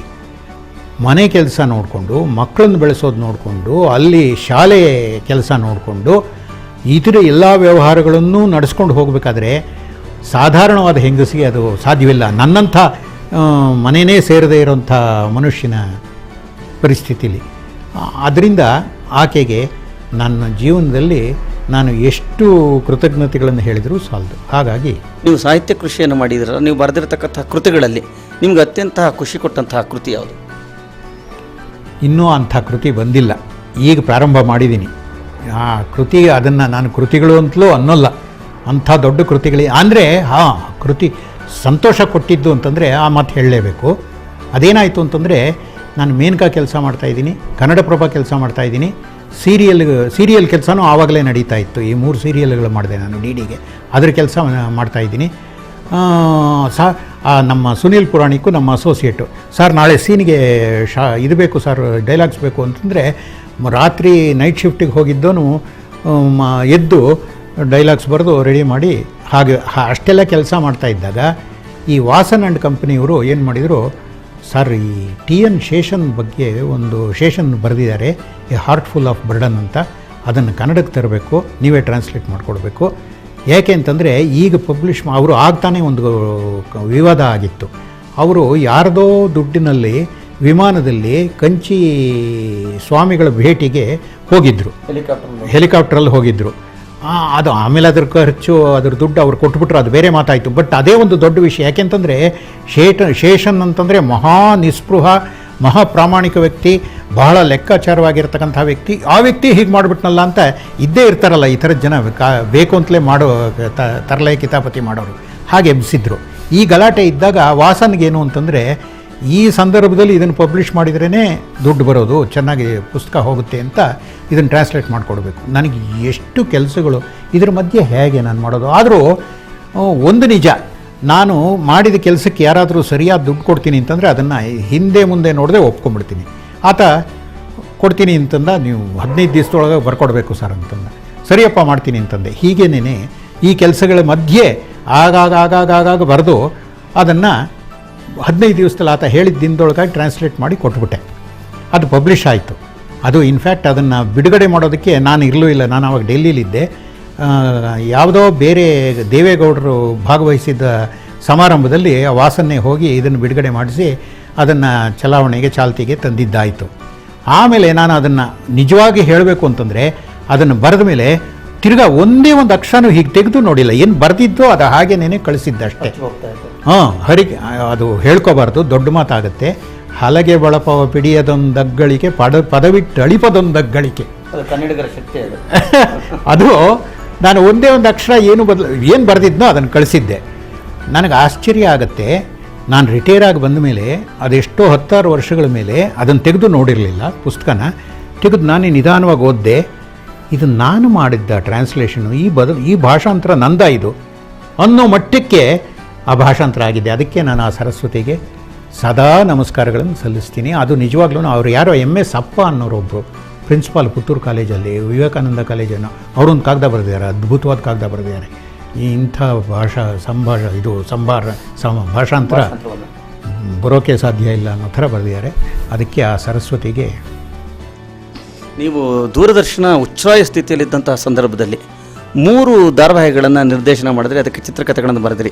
ಹೀಗೇಕೆ ಅಂತಕ್ಕಂಥದ್ದು ಒಂದು, ಸ್ವಯಂ ಓದುವಂಥ ಒಂದು, ಮತ್ತೊಂದು ಧಾರಾವಾಹಿ ಬಂಡಾಯ ಅಂತ, ವಯಸರಾಯ ಬಲ್ಲಾಳರ ಬಂಡಾಯವನ್ನು ನೀವು ದೂರದರ್ಶನದ ಧಾರಾವಾಹಿಗಳಾಗಿ ಮಾಡಿದ್ರಿ. ಈ 3 ಧಾರಾವಾಹಿಗಳು ಅತ್ಯಂತ ಜನಪ್ರಿಯವಾಗಿತ್ತು. ಈ ಧಾರಾವಾಹಿಗಳ ಬಗ್ಗೆ ಏನು ಹೇಳಲಿಕ್ಕೆ ಇಷ್ಟಪಡ್ತೀನಿ? ಇದು ಹಾಗೇನೇ, ಈ ಹೊರೆ ಹೊತ್ತ ಹೃದಯ ಹೇಗಾಯಿತು ಹಾಗೆ. ಇಷ್ಟು ಕೆಲಸಗಳ ಮಧ್ಯೆ ಆ ಧಾರಾವಾಹಿ ಮಾಡೋದಕ್ಕೆ ಕಾರಣ ಏನಂತಂದರೆ ಇನ್ನೂ ಒಂದು ಕಾರಣ ಇದ್ದೇ ಇದೆ. ಮೊದಲಿಂದ ನನಗೆ ಚಲನಚಿತ್ರ ರಂಗದ ಬಗ್ಗೆ ಗೀಳು ಬಹಳ ಇತ್ತು. ಅದಕ್ಕೂ ಆಗ ಕಾಲದಲ್ಲಿ ಚಲನಚಿತ್ರ ರಂಗನ ಸೇರಬೇಕಾದ್ರೆ ನಾಟಕದ ಬೇಸ್ ಇರಬೇಕು, ನೆಲೆ ಇರಬೇಕು. ಅದಕ್ಕೋಸ್ಕರ ನಾನು ನಾಟಕ ಕಂಪ್ನಿ ಸೇರೋಕ್ಕೆ ಹೋಗ್ಬಿಟ್ಟಿದ್ದೆ. ಸುಬ್ಬಯ್ಯ ನಾಯ್ಡು ಅವ್ರ ಕಂಪ್ನಿ ಸಂಗೀತ ಸಾಹಿತ್ಯ ಸಾಮ್ರಾಜ್ಯ ನಾಟಕ ಮಂಡಳಿ ಅಂತ, ಈಗ ಅಭಿನಯ್ ಥಿಯೇಟ್ರ್, ಅದು ಅವರು ಒಡೆದಾಕಿದಾರೋ ಏನೋ ಗೊತ್ತಿಲ್ಲ, ಆ ಜಾಗದಲ್ಲಿ ಇತ್ತು ಅದು. ಆಗ ಬಶೀರ್ ಅನ್ನೋ ಒಬ್ಬ ಮನುಷ್ಯನ ನಂದಾದೀಪ ಅನ್ನೋ ನಾಟಕ ಆಡಿಸ್ತಾ ಇದ್ರು ಅವ್ರನ್ನ ಹೋಗಿ ಕೇಳಿದೆ, ನಾನು ಸೇರಬೇಕು ನಾನು ಅಂತ ನಾಟಕಕ್ಕೆ. ನೀವೆಲ್ಲ ಯಾಕ್ರಿ ಬರ್ತೀರಿ, ಸುಬ್ಬಯ್ಯ ನಾಯ್ಡು ಇಷ್ಟೆಲ್ಲ ಓದಿರೋರು, ಇದೆಲ್ಲ ಜಾಗ ನಿಮಗೆ, ಬೇರೆ ಏನಾದರೂ ಕೆಲಸ ಮಾಡಿ, ಇಲ್ಲೇನು ತಿನ್ನೋಕ್ಕೂ ಸಿಗೋಲ್ಲ. ಆ ಥರ ಇತ್ತು ನಾಟಕ ರಂಗದ ಪರಿಸ್ಥಿತಿ. ಹಾಗೆ ಹೇಳಿದರೂ ನಾನು ಕೇಳಲಿಲ್ಲ. ಸರಿ ಬನ್ನಿ ಹೋಗಲಿ ಅಂತಂದರು. ಬಂದು ನಾಟಕ ಪ್ರಾಕ್ಟೀಸ್ ನೋಡ್ತಾ ಇರಿ ಅಂತಂದರು. ಹಾಗೆ ಶುರುವಾಯಿತು ನನ್ನ ನಾಟಕದ ಹುಚ್ಚು ಕೆಲಸ. ಅಷ್ಟೊತ್ತಿಗೆ ನಾನು ಇಂಜಿನಿಯರಿಂಗ್ ಓದೋದು ಬಿಟ್ಬಿಟ್ಟು ಬೆಂಗಳೂರಲ್ಲಿ ಯಾರಿಗೂ ಗೊತ್ತಿಲ್ಲದೆ ಬಂದು ಬೆಂಗಳೂರಲ್ಲಿ ನೆಲೆಸಿ ಈ ಕೆಲಸ ಮಾಡ್ತಾಯಿದ್ದೆ. ಅದಲ್ಲದೆ ಚಿತ್ರರಂಗನ ಸೇರೋದಕ್ಕೂ ಹೋಗಿದ್ದೆ, ಮದ್ರಾಸಿಗೆ ಹೋಗಿದ್ದೆ. ಅದು ಫಲಕಾರಿ ಆಗಲಿಲ್ಲ. ಆದರೆ ನಾನು ಚಲನಚಿತ್ರ ಪತ್ರಕರ್ತನಾದ ಮೇಲೆ ಪುಟ್ಟಣ್ಣವರ ಪುಟ್ಟಣ್ಣವರೇನು ಕನ್ನಡ ಚಿತ್ರರಂಗದ ಎಲ್ಲ ಅತಿರಥ ಮಹಾರಥರು ಅದೇ ಅಶ್ವತ್ಥ ಪ್ರದಕ್ಷಿಣೆ ಕಾರಣದಿಂದಾಗಿ ತುಂಬ ಹತ್ತಿರವಾಗಿದ್ದರು. ಪುಟ್ಟಣ್ಣವರು ಸಾಮಾನ್ಯವಾಗಿ ಅವರ ಚಿತ್ರಗಳ ಚಿತ್ರೀಕರಣಕ್ಕೆ ಹೋದಾಗ ನೀವು ಡೈರೆಕ್ಟರ್ ಆಗಬೇಕ್ರಿ ಅಂತ ಹೇಳ್ತಾಯಿದ್ರು ಅವರು. ನೀವು ಹೇಗೆ ಸಾಧ್ಯ, ನಾನು ಇಷ್ಟೆಲ್ಲ ಮಾಡ್ತಾಯಿದ್ದೀನಲ್ಲ ಅಂತಂದರೆ ಮಾಡಿ ಅಂತ ಇದ್ದರು. ಕೊನೆಗೆ ಆ ಸಂದರ್ಭನೂ ಬಂದುಬಿಡ್ತು. ನಾನು ಅವಕಾಶ ಮಾಡಿಕೊಂಡು ಹೇಗೋ ಬಿಡುವು ಮಾಡಿಕೊಂಡು ಋಣಮುಕ್ತಳು ಚಿತ್ರಕ್ಕೆ ನಾನು ಪುಟ್ಟಣ್ಣವ್ರು ಹೇಳಿದರು, ಋಣಮುಕ್ತಳು ಚಿತ್ರಕ್ಕೆ ಕುಣಿಗಲ್ ನಾಗಭೂಷಣ್ ಕೈಲಿ ಸಾಹಿತ್ಯ ಬರೆಸಿದ್ದೀನಿ. ಅದು ಅಷ್ಟು ಉತ್ತಮ ಮಟ್ಟದಲ್ಲಿ ಇರೋಲ್ಲ. ಅವರ ಉದ್ದೇಶವೇನು ಅಂತಂದರೆ ಕೆಳಮಟ್ಟದಲ್ಲಿರೋ ಚಿತ್ರರಂಗದ ವ್ಯಕ್ತಿನೂ ಮೇಲಕ್ಕೆ ತರಬೇಕು ಅನ್ನೋ ಉದ್ದೇಶದಿಂದ ಹಾಗೆ ಮಾಡ್ತಾಯಿದ್ರು ಅವರು. ಬೇಕು ಅಂತಲೇ ಆತನ ಕೈಲೇ ಬರೆಸಿ, ಆತ ಬರೆದಿರ್ತಾನೆ, ನೀವು ಬಂದು ಶೂಟಿಂಗಲ್ಲಿ ಜೊತೇಲಿದ್ದು ಅದನ್ನೆಲ್ಲ ತಿದ್ದುಕೊಡ್ಬೇಕು ಅಂತಂದರು. ಹಾಗಾಗಿ ನಾನು ಅನಧಿಕೃತವಾಗಿ ಋಣಮುಕ್ತಳು ಚಿತ್ರಕ್ಕೆ ಸಹ ನಿರ್ದೇಶಕನಾಗಿ ಸಂಭಾಷಣೆ ಲೇಖಕನಾಗಿ ಹೋಗಿದ್ದೆ. ಆವಾಗ ಆ ಚಿತ್ರನ ಮಾಡ್ತಾ ಇದ್ದ ಕಾಲದಲ್ಲೇ ನೋಡಿ ನಿಮ್ಮ ಅನುಭವ ಇದಕ್ಕೆ ನಿಮಗೆಲ್ಲ ಅನುಭವವಾಗಲಿ ಅಂತಲೇ ಒಂದು ಇದಿಟ್ಟಿದ್ದೀನಿ, ಒಂದು ಫೈಟ್ ಇಟ್ಟಿದ್ದೀನಿ. ಆ ಫೈಟ್ ಹೇಗೆ ಮಾಡ್ತಾರೆ, ಹೇಗೆ ಮಾಡಿಸೋದು ಅದನ್ನು. ಆಮೇಲೆ ಇನ್ನೊಂದು ನಾಗರಾಜ ರಾವ್ ಅಂತ ಒಬ್ಬ ಕಲಾ ನಿರ್ದೇಶಕರನ್ನು ಕರೆಸಿದ್ರು ಆ ಚಿತ್ರಕ್ಕೆ. ಇದರಲ್ಲಿ ಮಾಸ್ಕ್ ಶಾಟ್ಸ್ ಮಾಡೋದು ಹೇಗೆ, ಇದು ನೋಡ್ಕೊಳ್ಳಿ ನೀವು, ಹೀಗೆ ಹೇಳಿ ಚಿತ್ರ ಮಾಡೋ ರೀತಿಯನ್ನು ಪುಟ್ಟಣ್ಣ ಇವನ್ ಚಿತ್ರ ನಿರ್ದೇಶಕನಾಗಲಿ ಅನ್ನೋ ರೀತಿಯಲ್ಲಿ ಕಲಿಸ್ಕೊಟ್ಟಿದ್ದರು. ಅದು ಕಲಿತ ಮೇಲೇ ನಾನು ಈ ಧಾರಾವಾಹಿಗಳನ್ನು ನಿರ್ದೇಶನ ಮಾಡೋದಕ್ಕೆ, ಬರೆದು ನಿರ್ದೇಶನ ಮಾಡೋದಕ್ಕೆ ಸಾಧ್ಯವಾಗಿತ್ತು. ನೀವು ಮಸಣದ ಹೂವು ಚಿತ್ರಕ್ಕೆ ಚಿತ್ರಕಥೆಯನ್ನು ಬರೆದ್ರಿ. ಇದಕ್ಕೆ ರಾಜ್ಯ ಪ್ರಶಸ್ತಿ ಕೂಡ ಬಂತು ನಿಮಗೆ ಅತ್ಯುತ್ತಮ ಚಿತ್ರಕಥೆ ಅಂತ. ಇದ್ರ ಬಗ್ಗೆ ಏನು ಹೇಳಲಿಕ್ಕೆ ಇಷ್ಟಪಡ್ತೀರಿ? ಅದಕ್ಕೆ ಅಲ್ಲ, ಮಸಣದ ಹೂವು ಚಿತ್ರಕ್ಕಷ್ಟೇ ಅಲ್ಲ, ಪುಟ್ಟಣ್ಣವರು ಮುಂದಿನ ಚಿತ್ರಕ್ಕೂ ನನ್ನ ಕೈಲೇ ಸಂಭಾಷಣೆ ಬರೆಸ್ಬೇಕು ಅಂತಿದ್ದರು. ಸುಖ ಅಂತ್ಯ ಅಂತ MK ಇಂದಿರಾ ಅವರ ಕಾದಂಬರಿ. ಆ ಕಾದಂಬರಿಗೆ ನಾನೇ ಸಂಭಾಷಣೆ ಬರೀಬೇಕು ಅಂತ ಅವ್ರ ಮನಸ್ಸಿನಲ್ಲಿ ಇದ್ದಿದ್ದು. ಯಾವಾಗಲೂ ಶೂಟಿಂಗಿಗೆ ಹೋಗ್ತಾ ಇದ್ದಾಗ ಹೀಗೆ ಹೇಳಿದರು, ಮುಂದಿಂದು ಸುಖಾಂತ್ಯ ಅಶೋಕ್ ಅವರೇ ನೀವು ಬರೀಬೇಕು ಸಂಭಾಷಣೆ. ಏನು ಪುಟ್ಟಣ್ಣವರೇ ಹೀಗೆ ಹೇಳ್ತಾ ಇದ್ದೀರಿ, ನಾನು ಇನ್ನೂ ಕಾದಂಬರಿನೂ ಓದಿಲ್ಲ, ಏನು ಅದ್ರ ಹಿಂದೆ ಗೊತ್ತಿಲ್ಲ ಮುಂದೆ ಗೊತ್ತಿಲ್ಲ ಅಂತಂದರೆ, ನೀವು ಯಾಕೆ ಯೋಚನೆ ಮಾಡ್ತೀರಿ, ನೀವಿರಿ ಜೊತೆಯಲ್ಲಿ, ಬರೆಯೋದೇ ಬೇಡ, ಸ್ಕ್ರಿಪ್ಟ್ ಬರೆಯೋದೇ ಬೇಡ. ಪುಟ್ಟಣ್ಣ ಅಂಥ ಅದ್ಭುತವಾದಂಥ ನಿಜವಾದ ಚಿತ್ರಶಿಲ್ಪಿ ಅನ್ನೋ ಪದಕ್ಕೆ ಅರ್ಥ ಪುಟ್ಟಣ್ಣ. ಬೇರೆ ಇನ್ಯಾರಿಗೂ ಆ ಪದನ ಉಪಯೋಗಿಸೋಕ್ಕಾಗಲ್ಲ. ಯಾಕೆ ಅಂತಂದರೆ ಅದೊಂದು ಘಟನೆನೂ ಹೇಳ್ತೀನಿ. ಮಸಣದ ಹೂವು ಚಿತ್ರಕ್ಕೆ ಜೊತೆಯಲ್ಲಿ ಕೆಲಸ ಮಾಡ್ತಾ ಇದ್ನಲ್ಲ, ನಾನೇ ಸಂಭಾಷಣೆ ಬರ್ತಿದ್ದರಿಂದ ಅಲ್ಲೇ ಇದ್ದೆ ನಾನು. ಈ ಕನ್ನಡಪ್ರಭದಲ್ಲಿದ್ದ KS ನಾರಾಯಣ ಸ್ವಾಮಿ ಅವರ ಮಗಳು ಅಪರ್ಣ ಅದಕ್ಕೆ ಹೀರೋಯಿನ್, ಅಂದರೆ ನಾಯಕಿ. ಆಕೆ ನಾನು ಅನಧಿಕೃತವಾಗಿ ಸಹ ನಿರ್ದೇಶಕನೇ ಆ ಚಿತ್ರಕ್ಕೆ. ಒಂದು ಶಾಟ್ ಮುಗೀತು. ಆಕೆ ನನ್ನ ಬಂದು ಕೇಳಿ, ಸರ್ ಡ್ರೆಸ್ ತೆಗಿಲ್ಲ, ಕಾಸ್ಟ್ಯೂಮ್ ತೆಗಿಲ್ಲ ಅಂತಂದು. ನಾನು ಬಹುಶಃ ಮುಗಿದಿರಬೇಕು, ಶಾಟ್ ಮುಗಿದಿದೆಯಲ್ಲ ಅಂತ, ಸರಿ ತೆಗಿಯಮ್ಮ ಅಂತಂದೆ ನಾನು. ಆಮೇಲೆ ಸ್ವಲ್ಪ ಒಂದು ಅರ್ಧ ಗಂಟೆ ಆದಮೇಲೆ ಮುಂದಿನ ಶಾಟ್ ಆಗ್ತಾಯಿತ್ತು. ಆಮೇಲೆ ಇದ್ದಿದ್ದಾಗೆ ಪುಟ್ಟಣ್ಣವರು ಅಪರ್ಣನ ಕರೀರಿ ಅಂತಂದರು. ಎಲ್ರಿಗೂ ಶಾಕು ನಡುಕ. ಪುಟ್ಟಣ್ಣ ಅಂದರೆ ನೀವು ನನ್ನ ಎಲ್ಲರೂ ದೂರ್ವಾಸ ಅಂತಾರೆ, ಪುಟ್ಟಣ್ಣನೂ ಅದೇನೇ.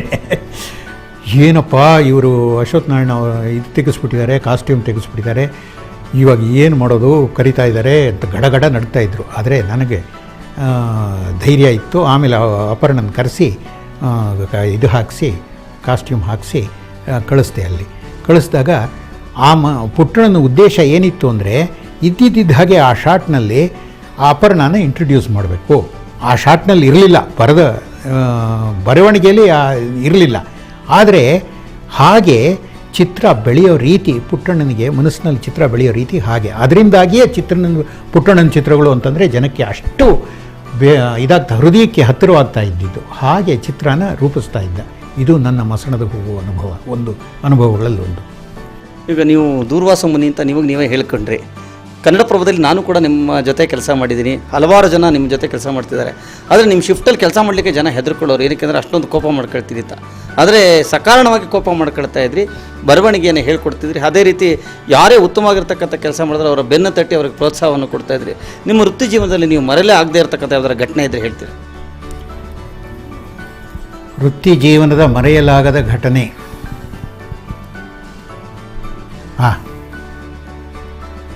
ಈ ಅನೀಸುಲ್ ಹಕ್ ಅಂತ ದೂರದರ್ಶನದ ನಿರ್ದೇಶಕರು, ಆಮೇಲೆ ಆತ ಉಪಮಹಾನಿರ್ದೇಶಕರಾಗಿ ನಿವೃತ್ತರಾದರು. ಆತ ಹೇಗಾದರೂ ಮಾಡಿ ಕನ್ನಡ ಇದರಲ್ಲಿ ದೂರದರ್ಶನದಲ್ಲಿ ಉರ್ದು ವಾರ್ತೆನ ಬೆಂಗಳೂರು ಕೇಂದ್ರದಿಂದ ಬಿತ್ತರ ಮಾಡಲೇಬೇಕು ಅಂತ ಅದಕ್ಕೆ ಹೇಳೋದು. ಆ ಥರ ಮನೋಭಾವ ಇರಬಾರ್ದು. Just because he is Anisul Haq, he should not try such things. ಆದರೆ ಅದಕ್ಕೆ ಪೂರ್ಣ ವಿರೋಧ ಇತ್ತು, ಈಗಲೂ ಇದೆ. ಅಗತ್ಯ ಏನಿದೆ ಇಲ್ಲಿ? ಉರ್ದು ವಾರ್ತೆಯನ್ನು ಕೇಳಲೇಬೇಕಾದ ಜನ ಕರ್ನಾಟಕದಲ್ಲಿ ಖಂಡಿತ ಇಲ್ಲ. ಆದರೂ ಕೂಡ ಆ ಮನುಷ್ಯನ ಹಠ ಅದು. ಅದಕ್ಕಾಗಿ ಹೀಗಾಗ್ತಾ ಇದೆ ಅಂತ ಗೊತ್ತಾದಾಗ ಈತನ ಇದ್ದಾಗ ಒಂದು ಸುದ್ದಿ ಬಂತು. ಆ ಸುದ್ದಿ ಚಿತ್ರ ಸಮೇತ ಸುದ್ದಿ ಬಂತು. ಅದನ್ನು ಮುಖ್ಯ ಪುಟದಲ್ಲಿ ಬಹಳ ಪ್ರಮುಖವಾಗಿ ಅದನ್ನು ಪ್ರದರ್ಶನ ಕಾಣೋ ಹಾಗೆ ಮಾಡಿ ನಾನು ಅದನ್ನು ಪಬ್ಲಿಷ್ ಮಾಡಿದೆ. ಪಬ್ಲಿಷ್ ಮಾಡಿದ ಮಾರನೇ ದಿವಸದಿಂದಲೇ ದೊಡ್ಡ ಗಲಾಟೆಗಳು ಶುರುವಾಗೋಯಿತು ಉರ್ದು ವಾರ್ತೆಗಳ ವಿರುದ್ಧ. ಕೊನೆಗೆ ಅನೀಸುಲ್ ಹಕ್ಗೆ ಉರ್ದು ವಾರ್ತೆನ ಬೆಂಗಳೂರು ದೂರದರ್ಶನದಿಂದ ಪ್ರಸಾರ ಮಾಡೋಕ್ಕಾಗಲೇ ಇಲ್ಲ.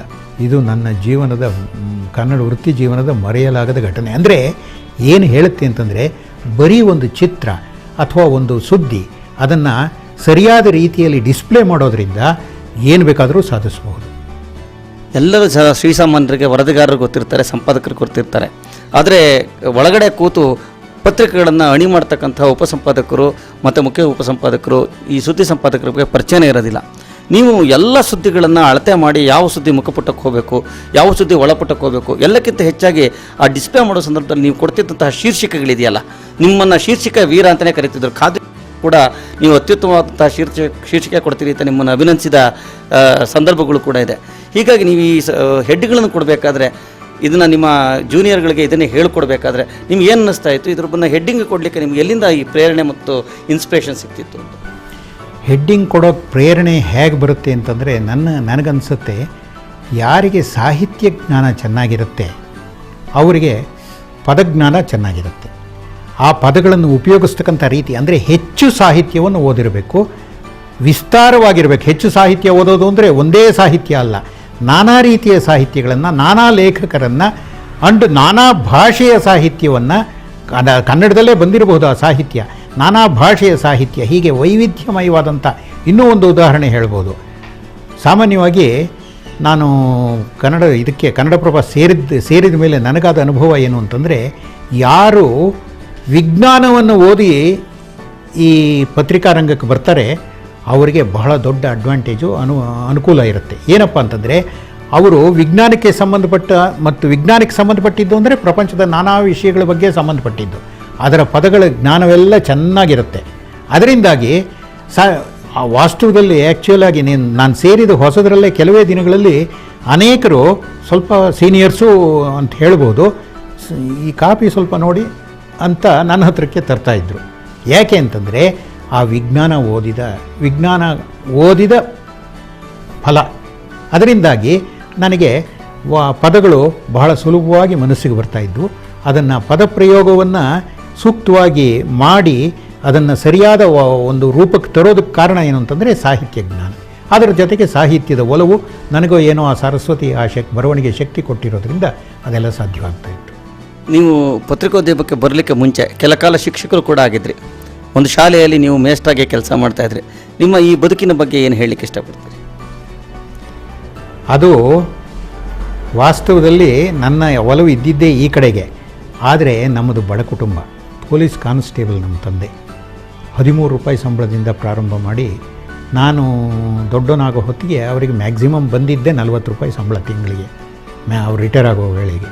ಅಂಥ ಜೀವನ, ಅಂಥ ಕಾಲದಲ್ಲಿ ಅಂಥ ಜೀವನ ನಡೆಸಿ ಕಂಡಿದ್ದರಿಂದ, ಆ ಅನುಭವ ಇದ್ದಿದ್ದರಿಂದ ನಾನು BSc ಮುಗಿಸಿದ ತಕ್ಷಣ ಕೆಲಸಕ್ಕೆ ಸೇರಲೇಬೇಕಾಗಿತ್ತು. ಈ ಕಡೆ ಆ ಕಡೆ ನೋಡೋ ಹಾಗಿರಲಿಲ್ಲ. ಡೆಕ್ಕನ್ ಹೆರಾಲ್ಡಲ್ಲಿ ವಾಂಟೆಡ್ ಟೀಚರ್ಸ್ ಅಂತ ಒಂದು ಅಡ್ವರ್ಟೈಸ್ಮೆಂಟ್ ಬಂದಿತ್ತು. ನಾನು ಅಪ್ಲೈ ಮಾಡಿದರೆ ಆಮೇಲೆ ಅಲ್ಲಿಂದ ಲೆಟ್ರ್ ಬಂತು. ಆ ಲೆಟ್ರು ರಿಜೆಕ್ಟ್, ಇದಕ್ಕೆ ಇಂಟರ್ವ್ಯೂ ಆಶ್ಚರ್ಯ. ಅಲ್ಲಿ ಹೋದೆ, ಇಂಟರ್ವ್ಯೂಗೆ ಹೋಗೋಕ್ಕೆ ಇಷ್ಟ ಇರಲಿಲ್ಲ. ಆ ಶಾಲೆಯಲ್ಲಿ ಕೆಲಸ ಮಾಡ್ತಾಯಿದ್ದು ಒಬ್ಬ ಶಿಕ್ಷಕರನ್ನು ಮಾಸ್ತಿಗೆ ಕಳಿಸಿ ಇವರು ಶಾಲೆ ನಡೆಸ್ತಾ ಇದ್ದವರು ನನ್ನ ಕರೆಸ್ಕೊಂಡ್ರು. ಅಲ್ಲಿ ಹೋದರೆ ಆ ಶಾಲೆ ಎಂಥದ್ದು ಅಂತಂದರೆ, ಚಿಂತಾಮಣಿಲಿ ಆ ಶಾಲೆ ಏನೂ ಅಲ್ಲ, 50 ಜನ ಹುಡುಗರಿದ್ದ ಟ್ಯುಟೋರಿಯಲ್ ಸ್ಕೂಲ್ ಅದು. ಚಿಂತಾಮಣಿಲಿ ಆ ಕಾಲದಲ್ಲೂ ಈ ಕಾಲದಲ್ಲೂ ಹಾಗೇ ಇರಬೇಕು. ಬಹಳ ಫೇಲಾಗೋ ಹುಡುಗರೇ ಜಾಸ್ತಿ, ಎಲ್ಲ SSLC ಫೇಲಾಗಿರೋರೆ. ಅದಕ್ಕೆ ಒಳ್ಳೆ ಶಾಲೆ ಮಟ್ಟದಲ್ಲಿ ಟ್ಯುಟೋರಿಯಲ್ ನಡೀತಾ ಇತ್ತು. ಅಲ್ಲಿ ನಾನು ಟೀಚರಾಗಿ ಹೋಗಬೇಕು. ಇನ್ನೊಂದು ತಮಾಷೆ ಏನು ಅಂತಂದರೆ, ನಾನು ಚಿಕ್ಕನ್ನಲ್ಲಿ ಅಷ್ಟೊಂದು ಬೆಳೆದಿರಲಿಲ್ಲ, ಕುಳ್ಳಾಗಿದ್ದೆ. BSc ಪಾಸ್ ಮಾಡಿದಾಗ್ಲೂ ಅಲ್ಲಿ ನನ್ನ ಮುಂದೆ ಬಂದು ಕೂತ್ಕೊಂಡು ಹುಡುಗರೆಲ್ಲನೂ ದೊಡ್ಡ ಹುಡುಗರು, ನಮ್ಮ ಅಣ್ಣಂದ್ರ ಮಟ್ಟದವರು ಹಾಕ್ಕೊಳ್ತಾ ಇದ್ದವರು. ಅವ್ರ ಮುಂದೆ ಆ ಮನುಷ್ಯ ಆದಿನಾರಾಯಣ ಶೆಟ್ಟಿ ಅಂತ ಪಾಠ ಮಾಡಿ ಅಂತಂದು, ಆ ಟ್ಯುಟೋರಿಯಲ್ ಸ್ಕೂಲ್ ಸೆಲೆಕ್ಷನ್ನಲ್ಲಿ ಟೆಸ್ಟು, ಇಂಟರ್ವ್ಯೂ, ಡೆಮಾನ್ಸ್ಟ್ರೇಷನ್ ಕ್ಲಾಸು ಅದನ್ನೂ ಮಾಡಬೇಕಾಯ್ತು ನಾನು. ಆದರೆ ಮಾಡಿದ ರೀತಿಯಿಂದ ಆತನಿಗೆ ಎಷ್ಟು ಖುಷಿ ಆಗೋಯ್ತು ಅಂತಂದರೆ, ಆತ ತನ್ನ ಮನೆಯಲ್ಲೇ ಒಂದು ರೂಮ್ ಕೊಟ್ಟು ನಾನು ಇಟ್ಕೊಂಡು ಸಂಬಳ ಕೊಟ್ಟು ಒಂದಷ್ಟು ಕಾಲ ಆ ಕೆಲಸ ಮಾಡಿದೆ.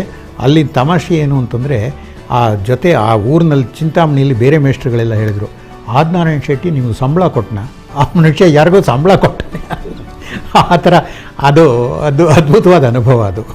ಈಗ ನೀವು ಮೂಲತಃ ಆಂಧ್ರ ಪ್ರದೇಶದಿಂದ ಬಂದಿರತಕ್ಕಂಥವ್ರು, ನಿಮ್ಮ ಪೂರ್ವಿಕರು. ನಾನು ನಿಮ್ಮ ಅಶ್ವತ್ಥ ಪ್ರದಕ್ಷಿಣೆ ಪುಸ್ತಕ ಓದ್ತಿದ್ದಾಗ ನಿಮ್ಮ ಬಗ್ಗೆ ಹೆಮ್ಮೆಯಾದಂಥ ವಿಷಯ ಏನು ಅಂತ ಹೇಳಿದ್ರೆ, ನೀವು ನಿಮ್ಮ 11ನೇ ತಲೆಮಾರಿನವ್ರನ್ನ ಕೂಡ ಜ್ಞಾಪಿಸ್ಕೊಂಡು ಪೆದ್ದ ನರಸಿಂಹ ಭಟ್ರ ಬಗ್ಗೆ ಬರ್ಕೊಂಡು ಹೋಗ್ತೀರಿ. ಅಲ್ಲಿಂದ ಹಿಡಿದು ನಿಮ್ಮ ವಂಶವೃಕ್ಷದ ಬಗ್ಗೆ ಪೂರ್ತಿ ಬರೀತೀರಿ. ಈಗ ನೀವು ಅದಾದ ನಂತರ ಯಜ್ಞಹಳ್ಳಿಗೆ ಬಂದರೆ ಅದು ಯಜ್ಞಹಳ್ಳಿ ಹೋಗಿ ಯಜ್ಞಹಳ್ಳಿ ಆಗಿದೆ ಅಂತ.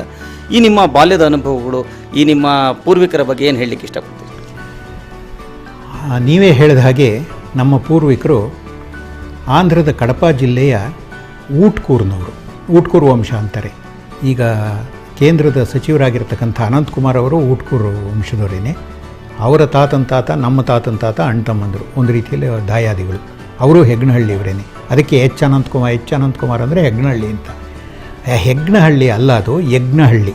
ಅದೇನು ಅಂದರೆ, ನೀವು ಹೇಳಿದಾಗೆ ನನ್ನ 11ನೇ ತಲೆಮಾರಿನ ಪೆದ್ದ ನರಸಿಂಹ ಭಟ್ಲು, ಆಚಾರ್ಯ ಪೆದ್ದ ನರಸಿಂಹ ಭಟ್ಲು, ನಾವೆಲ್ಲ ಯಾಕೆ ಇಲ್ಲಿಗೆ ಬಂದ್ವಿ ಅಂತಂದರೆ, ಈ ಮಹಾರಾಜರು, ಮೈಸೂರಿನ ಮಹಾರಾಜರು ಆಂಧ್ರಕ್ಕೆ ಹೋಗಿದ್ದಾಗ ಅಲ್ಲಿ ನೋಡಿದರೆ ಈ ಮುಲುಕನಾಡು ಜನ ಎಲ್ಲನೂ ಮಹಾ ವೇದ ವಿದ್ವಾಂಸರು. ಈ ವೇದನ ಚೆನ್ನಾಗಿ ಪ್ರಚಾರ ಮಾಡಬೇಕು ಮೈಸೂರು ಸಂಸ್ಥಾನದಲ್ಲಿ ಅಂತ ಅವರ ಉದ್ದೇಶ.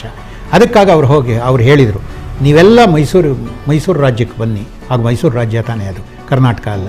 ಮೈಸೂರು ರಾಜ್ಯಕ್ಕೆ ಬನ್ನಿ, ನಿಮಗೆಲ್ಲ ಅಗ್ರಹಾರಗಳು ಜೋಡಿಗಳು ಕೊಡ್ತೀನಿ ಅಂತ ಹೇಳಿದ್ರಿಂದ ಅನೇಕರು ಹಾಗೆ ಬಂದವರಲ್ಲಿ ನಮ್ಮ ಈ ಆಚಾರ್ಯ ಪೆದ್ದ ನರಸಿಂಹ ಭಟ್ಲು.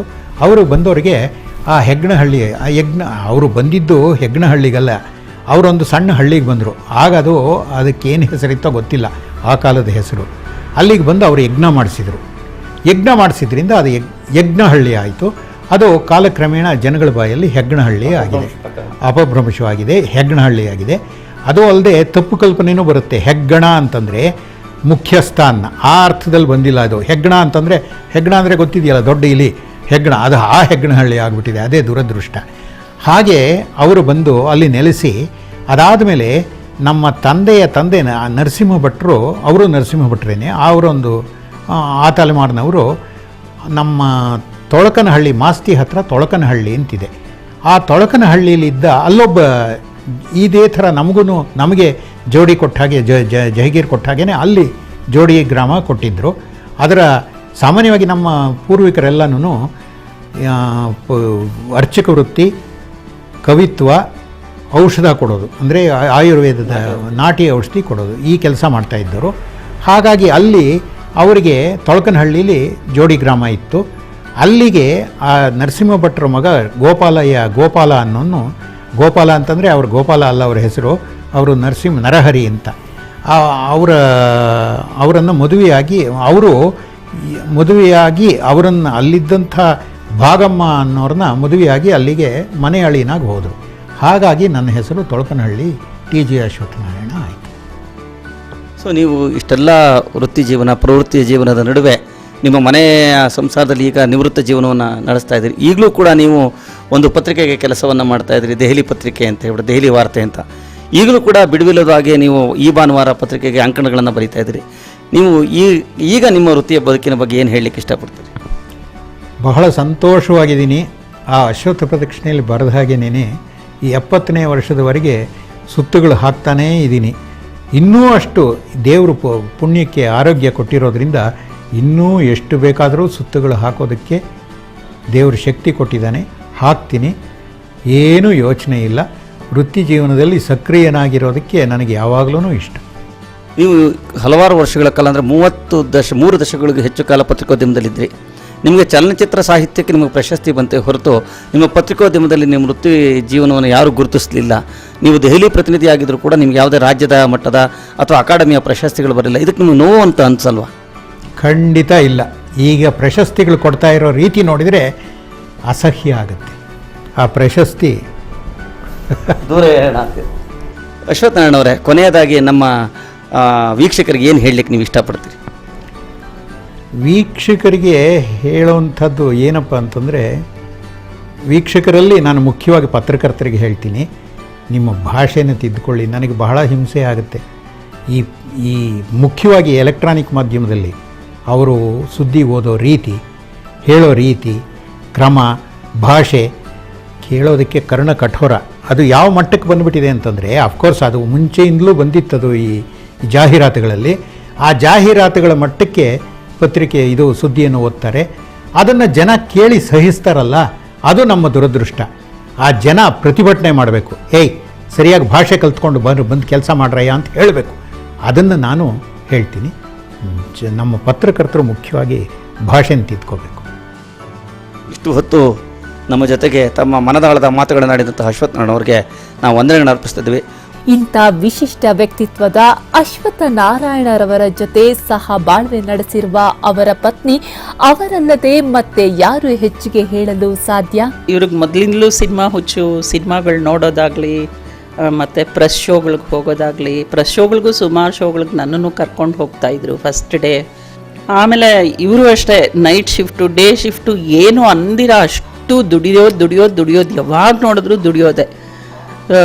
ಫುಲ್ಲು ಯಾವಾಗ ನೋಡಿದ್ರು ವರ್ಕು ಅನ್ನೋ ಥರನೇ ಇತ್ತು ಅವರಿಗೆ. ಜೊತೆಗೆ ಈ ಫಿಲ್ಮ್ ಮ್ಯಾಗ್ಝೈನ್ ಬೇರೆ ಮೇನಕಾ ಅಂತ ಶುರುವಾಗಿತ್ತು ಆವಾಗ. ಮೇನಕಾದಲ್ಲೂ ವರ್ಕ್ ಮಾಡಬೇಕು, ಕನ್ನಡಪ್ರಭದಲ್ಲೂ ವರ್ಕ್ ಮಾಡಬೇಕು.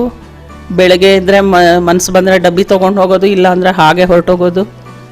ಅಲ್ಲೇ ಕೊಡ್ತಾರೆ ಊಟ ತಿಂಡಿ ಅಂದ್ಕೊಂಡು ಹೊರಟೋಗೋದು. ರಾತ್ರಿ 3 ಗಂಟೆಗೆ ಮನೆಗೆ ಬರೋದು. ಹಾಗೆ ಮಾಡ್ತಾಯಿದ್ರು. ಅಂದರೆ ಅವರು ಇದೆಷ್ಟಿತ್ತು ಅಂದರೆ ಕೆಲಸದ ಮೇಲೆ ಕಾನ್ಸಂಟ್ರೇಷನ್ನು ಪೂರ್ತಿ. ಅದು 100% ಒಂದು ಚೂರು ಈ ಕಡೆ ಆ ಕಡೆ ಹೋಗ್ದಿರಾ ಆ ಕೆಲಸ ಆಗಬೇಕು, ಪರ್ಫೆಕ್ಟ್ ಆಗಿರಬೇಕು, ಒಳ್ಳೆ ಸಕ್ಸಸ್ ಆಗಬೇಕು ನನ್ನ ವರ್ಕ್ನಲ್ಲಿ ಅನ್ನೋ ಥರ ಅವ್ರಿಗೆ. ಆವಾಗಲಿಂದ ಅವರು ಅದೇ ಥರನೇ ವರ್ಕ್ ಮಾಡ್ಕೊಂಡು ಬಂದಿದ್ದು. ಮತ್ತು ಬುಕ್ಸ್ ಬರೆಯೋವಾಗಲೂ ಕೂಡ ಅಷ್ಟೇ, ಏನಾದರೂ ಮಾತಾಡ್ಸಿದ್ರೆ ಸರಿ ನನ್ನ ಮೇಲೆ ಒಳ್ಳೆ ಕಚ ಅಂತ ರೇಟ್ ಬಿಡೋರು. ನಾನು ಏನೋ ಥಾಟ್ಸಲ್ಲಿರ್ತೀನಿ, ಏನೋ ಮಾತನ್ನು ಯೋಚನೆ ಮಾಡ್ತಾ ಇರ್ತೀನಿ, ನಿಂದು ಬೇರೆ ಯಾವಾಗ ನೋಡಿದ್ರು ಈ ಕಡೆಗೆ ಎಳಿತೀಯ ನನ್ನ ಅಂತ ಹೇಳಿ ಬೈತಾಯಿದ್ರು. ಮತ್ತು ಹಾಗೆ ಬರವಣಿಗೆನಲ್ಲೂ ಕೂಡ ಅಷ್ಟೇ, ಅವರು ತುಂಬ ಪರ್ಫೆಕ್ಟಾಗಿರಬೇಕು. ಭಾಷೆನಲ್ಲಿ ಪದಗಳನ್ನು ಯೂಸ್ ಮಾಡೋದಾಗಿರಬಹುದು, ಮತ್ತು ಆ ವಾಕ್ಯ ರಚನೆ ಆಗಿರಬಹುದು, ಆ ಬರವಣಿಗೆ ಲೆವೆಲ್ ಆಗಿರಬಹುದು. ಅದು ಎಷ್ಟು ಚೆನ್ನಾಗಿ ಬರ್ತಾಯಿತ್ತು ಅಂತಂದರೆ, ಒಂದು ಸತಿ ಎಲ್ಲ ಬರೆದಾದ್ಮೇಲೆ ತಿರ್ಗಾ ಸೆಕೆಂಡ್ ಟೈಮ್ ಥರ್ಡ್ ಟೈಮ್ ಅದನ್ನು ಅವರೇ ರಿವ್ಯೂ ಮಾಡಿ ಅದನ್ನು ಫುಲ್ ಪರ್ಫೆಕ್ಟ್ ಮಾಡ್ತಾಯಿದ್ರು. ಆ ಥರ ಮಾಡಿ ಅದು ಬರವಣಿಗೆನ ಆಮೇಲೆ ಪ್ರಿಂಟ್ ಲೆವೆಲ್ಗೆ ಹೋಗ್ತಾ ಇದ್ದಿದ್ದು ಪುಸ್ತಕಗಳು ಬರೆಯೋವಾಗೆಲ್ಲನೂ. ನನಗೆ ಒಂದೊಂದು ಸತಿ ಅನಿಸುತ್ತೆ, ಅಯ್ಯೋ ನನಗಿಷ್ಟು ಒಳ್ಳೆ ನಾಲೆಡ್ಜಬಲ್ ಹಸ್ಬೆಂಡ್ ಸಿಕ್ಕಿದ್ದಾರೆ, ನಾನು ಎಷ್ಟು ಅದೃಷ್ಟವಂತಳು ನಿಜವಾಗ್ಲೂ. ಇಷ್ಟು ವರ್ಷದಿಂದ ಇವ್ರ ಜೊತೆ ಇದ್ದು ನಾನು ಎಷ್ಟು ಕಲ್ತ್ಕೊಂಡಿದ್ದೀನಿ ನಿಜವಾಗ್ಲೂ ಅಂತ ಅನಿಸುತ್ತೆ. ಇನ್ನೊಂದು ಸತಿ ಈ ಕೋಪ ತಾಳಲಾರ್ದಿರ ಎಲ್ಲಾದರೂ ಹೊಟ್ಟೋಗ್ಬಿಟ್ರೆ ಸಾಕಪ್ಪ ಮನೆ ಬಿಟ್ಟು ಅಂತ ಒಂದೊಂದು ಸತಿ ಮನಸ್ಸಿಗೆ ಬರುತ್ತೆ. ಆದರೂ ನಾವು ಎಷ್ಟು ಮನಸ್ಸಿಗೆ ಸಮಾಧಾನ ಹೇಳ್ಕೊಂಡು ಆ ಟೈಮ್ನಲ್ಲಿ ಇದು ಮಾಡ್ಕೊಂಡಿದ್ರು. ಇರೋದ್ರಿಂದ ಅದಷ್ಟಕ್ಕದೇ ಸರಿ ಹೋಗುತ್ತೆ ಸ್ವಲ್ಪ ಹೊತ್ತಾದಮೇಲೆ. ಅಂದರೆ ಕೋಪ ಅನ್ನೋದು ಅವ್ರಿಗೆ ನೆತ್ತಿಗೆ ಏರ್ಬಿಟ್ಟಿರುತ್ತೆ ಒಂದೊಂದು ಸತಿ, ಅದನ್ನು ತಟ್ಕೊಳ್ಳೋದೇ ತುಂಬ ಕಷ್ಟ ನನಗೆ. ಆಮೇಲೆ ಪುಟ್ಟಣ್ಣ ಕಣಗಾಲ್ದು ಸಿನಿಮಾ ಬರೆದಿದ್ದಕ್ಕೆ ಬೆಸ್ಟ್ ಡೈಲಾಗ್ ರೈಟರ್ ಅಂತ ಹೇಳಿಬಿಟ್ಟು ಸ್ಟೇಟ್ ಅವಾರ್ಡ್ ಬಂತು ಆವಾಗ. 100% ವ್ಯಾಕರಣಬದ್ಧವಾಗಿ ಭಾಷೆಗೆ ಒತ್ತು ಕೊಟ್ಟು ಮಾಡೋರಿಗೆ ಒಳ್ಳೆಯ ಅವಕಾಶ ಸಿಗಬೇಕು. ಅಶ್ವತ್ಥ ನಾರಾಯಣ ಅವರ ಪುತ್ರ ತಮ್ಮ ತಂದೆಯ ಶಿಸ್ತಿನ ಜೀವನದ ಬಗ್ಗೆ ಹೆಮ್ಮೆಯಿಂದ ಹೇಳಿದ್ದು ಹೀಗೆ. ನಾನು ಶಿವಪ್ರಸಾದ್. ನಮ್ಮ ತಂದೆಯವರು ನನಗೆ ತುಂಬ ಸಣ್ಣ ವಯಸ್ಸಿನಿಂದ ಮೊದಲನೇ ಗುರು ಆಗಿದ್ದರು. ಅವರು ನನಗೆ ಸಂಸ್ಕೃತದಲ್ಲಿ ಶ್ಲೋಕಗಳು ಮತ್ತು 60 ಸಂವತ್ಸರಗಳ ಹೆಸರುಗಳು, ದಿನವಾರ, ನಕ್ಷತ್ರ ಇವುಗಳನ್ನೆಲ್ಲ ಹೇಳ್ಕೊಡ್ತಾ ಇದ್ದರು. ತುಂಬ ಚೆನ್ನಾಗಿ ಹೇಳ್ಕೊಟ್ಟಿದ್ರು. ಹೀಗಾಗಿ ನನಗೆ ಈ ಭಾಷೆ ಮೇಲೆ ಹಿಡಿತ ತುಂಬ ಚೆನ್ನಾಗಿ ತುಂಬ ಸಣ್ಣ ವಯಸ್ಸಿಂದನೇ ಬಂತು.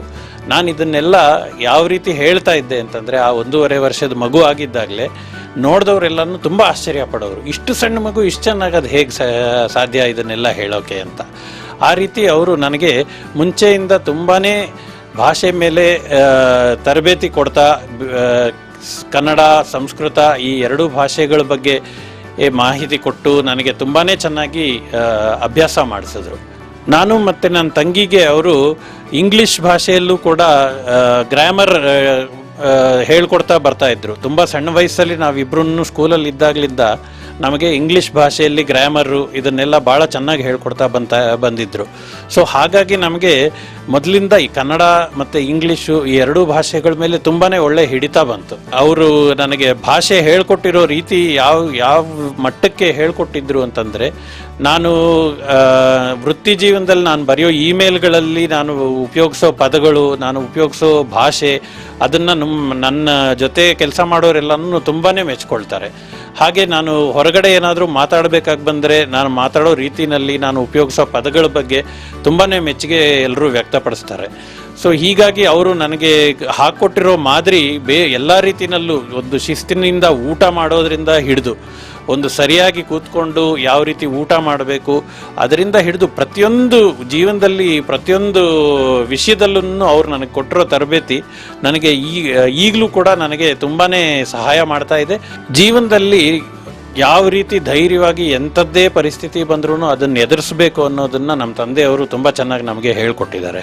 ಅವರು ನನಗೆ ಒಳ್ಳೆ ಸಿನಿಮಾಗಳನ್ನು ತುಂಬ ಸಣ್ಣ ವಯಸ್ಸಿಂದ ತೋರಿಸ್ತಾ ಬಂದರು. ಸಿನಿಮಾನ ನಾವು ಬರೀ ಒಂದು ಪ್ರೇಕ್ಷಕನ ದೃಷ್ಟಿಯಲ್ಲಿ ಅಲ್ಲದೆ ಒಬ್ಬ ವಿಮರ್ಶಕರ ದೃಷ್ಟಿಯಲ್ಲಿ ಕೂಡ ನಾವು ನೋಡೋದನ್ನು ನಮ್ಮ ತಂದೆಯವರು ನಮಗೆ ಹೇಳಿಕೊಟ್ರು. ಹಾಗಾಗಿ ನಮಗೆ ಬೇರೆಯವ್ರಿಗಿಂತ ತುಂಬ ಚೆನ್ನಾಗಿ ಸಿನಿಮಾ ರಂಗದ ಬಗ್ಗೆ ಅನುಭವ ಮತ್ತು ಅದರ ಬಗ್ಗೆ ತಿಳುವಳಿಕೆ ತುಂಬಾ ಚೆನ್ನಾಗಿ ಬಂತು.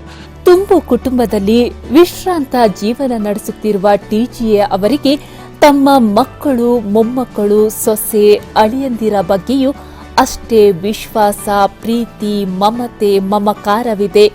ಅವರೆಲ್ಲರ ಅಭಿಪ್ರಾಯವನ್ನ ಕೇಳೋಣ. ನಾನು ಅಮೃತ ಪ್ರಸಾದ್, ಅಶ್ವಥ್ ನಾರಾಯಣ ಅವರ ಸೊಸೆ. ನಾನು ಈ ಮನೆಗೆ ಬಂದು 12 ವರ್ಷ ಆಯಿತು. ನನ್ನ ಮದುವೆಯ ಮೊದಲನೇ ದಿನವೇ ಚೌಲ್ಟ್ರಿ ಮ್ಯಾನೇಜರ್ ಹೇಳಿದ ರೀತಿಯಲ್ಲಿ ಸರಿಯಾದ ವ್ಯವಸ್ಥೆ ಮಾಡಿಕೊಡ್ಲಿಲ್ಲ ಅಂತ ನಮ್ಮ ಮಾವನವ್ರಿಗೆ ತುಂಬ ಕೋಪ ಬಂದು ಆ ಮ್ಯಾನೇಜರ್ನ ಹಿಗ್ಗಮುಗ್ಗ ಬೈದು ತುಂಬ ಜೋರು ಜಗಳ ಆಗಿತ್ತು ಅವತ್ತು ಅವ್ರಿಗೂ ಆ ಮ್ಯಾನೇಜರ್ಗೂ. ಆ ದಿನ ನೋಡೇ ನನಗೆ ಅವ್ರನ್ನ ಕಂಡ್ರೆ ತುಂಬ ಭಯ ಆಗ್ತಾಯಿತ್ತು.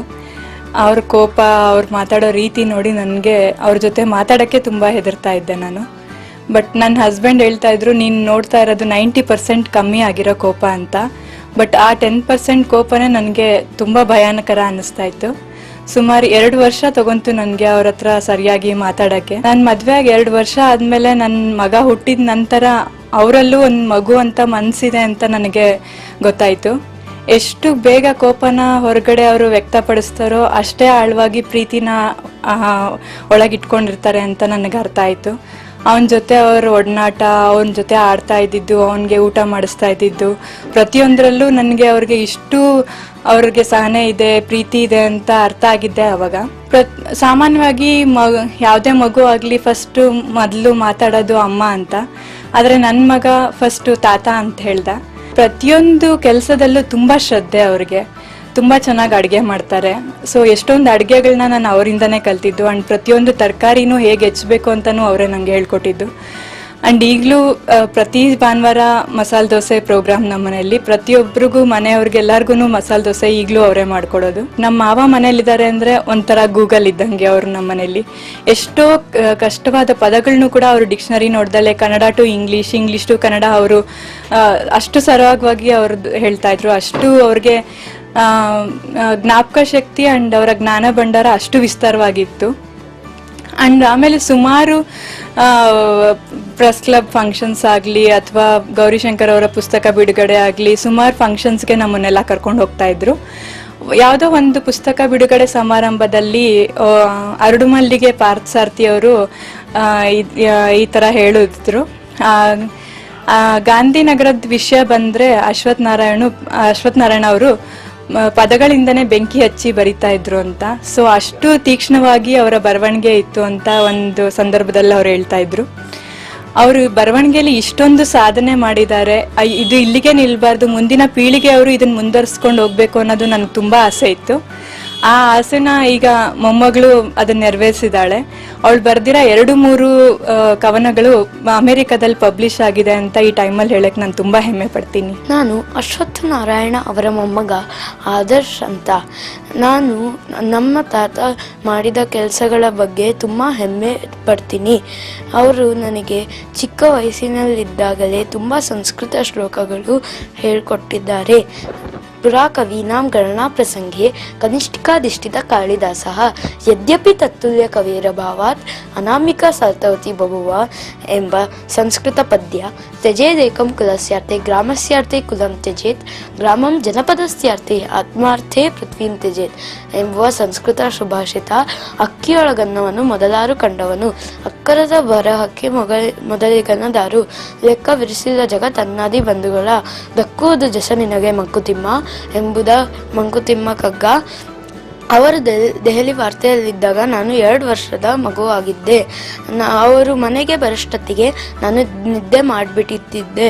ಆದರೆ ಅವರ ಸ್ಕೂಟರ್ ಶಬ್ದ ಕೇಳಿ ನಾನು ಓಡಿ ಬಂದು ಅವರ ಕೈ ತುತ್ತು ತಿಂದು ಮತ್ತೆ ಮಲಗುತ್ತಾ ಇದ್ದೆ. ಅವರು ನನಗೆ ಕನ್ನಡ ಇಂಗ್ಲೀಷ್ ಪಾಠ ಸರಿಯಾಗಿ ಜ್ಞಾಪಕ ಬರಂಗೆ ಹೇಳಿಕೊಟ್ಟಿದ್ದಾರೆ. ನಾನು ನನ್ನ ತಾತನ ತುಂಬ ಇಷ್ಟಪಡ್ತೀನಿ. ನನ್ನ ಹೆಸರು ವಿಜಯ ಪ್ರಕಾಶ್ ಅಂತ. ನಾನು ಅಶ್ವಥ್ ನಾರಾಯಣ ಅವಳ ಮಗಳು. ಭಾಷೆ ಮತ್ತು ಬರವಣಿಗೆ ಎರಡೂ ಇವರು ನನಗೆ ಕೊಟ್ಟ ಬಳುವಳಿ. ನನ್ನ ಮಗಳಿಗೂ ಅದು ಪಾಸ್ ಆನ್ ಆಗಿದೆ.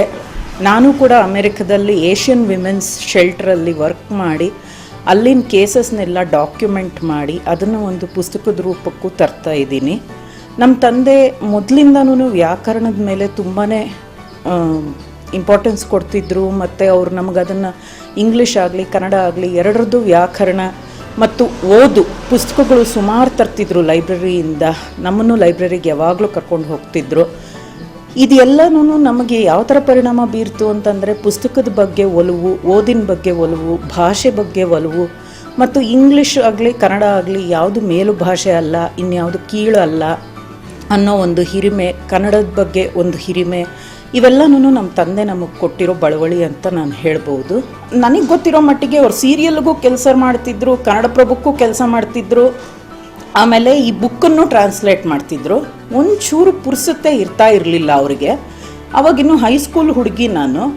ಹಾಗಾಗಿ ಅವ್ರಿಗೆ ಒಂದು ಕೊಟೇಶನ್ ಬರೆದು ಅವ್ರ ಟೇಬಲ್ ಮುಂದೆ ಅಂಟಿಸಿದ್ದೆ ನಾನು.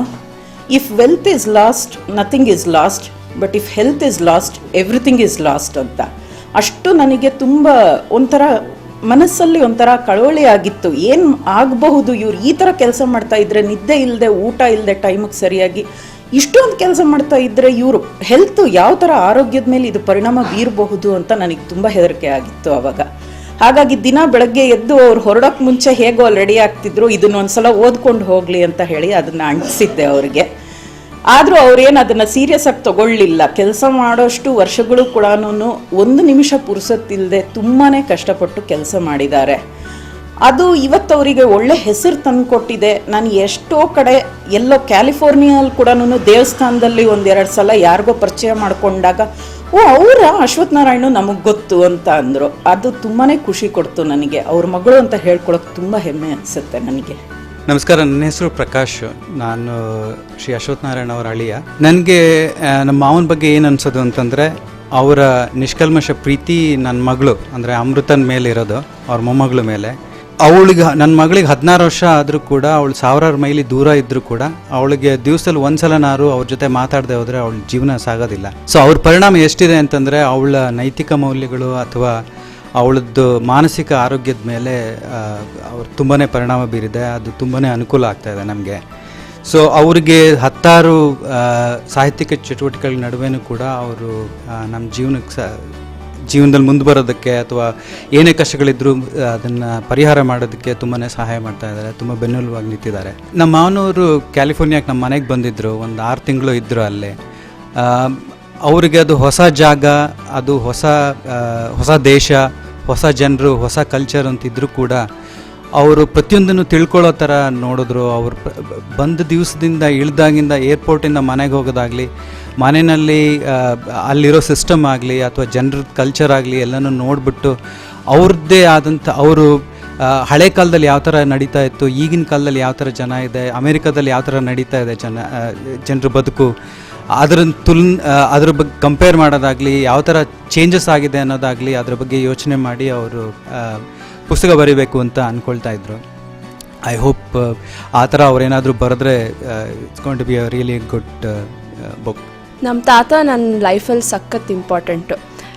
ಅವರಿಂದನೇ ನಂದು ಈಗ ಫಿಲ್ಮ್ ಜರ್ನಲಿಸಮಲ್ಲಿ ಹೋಗಬೇಕು ಅಂತ ಇರೋದು.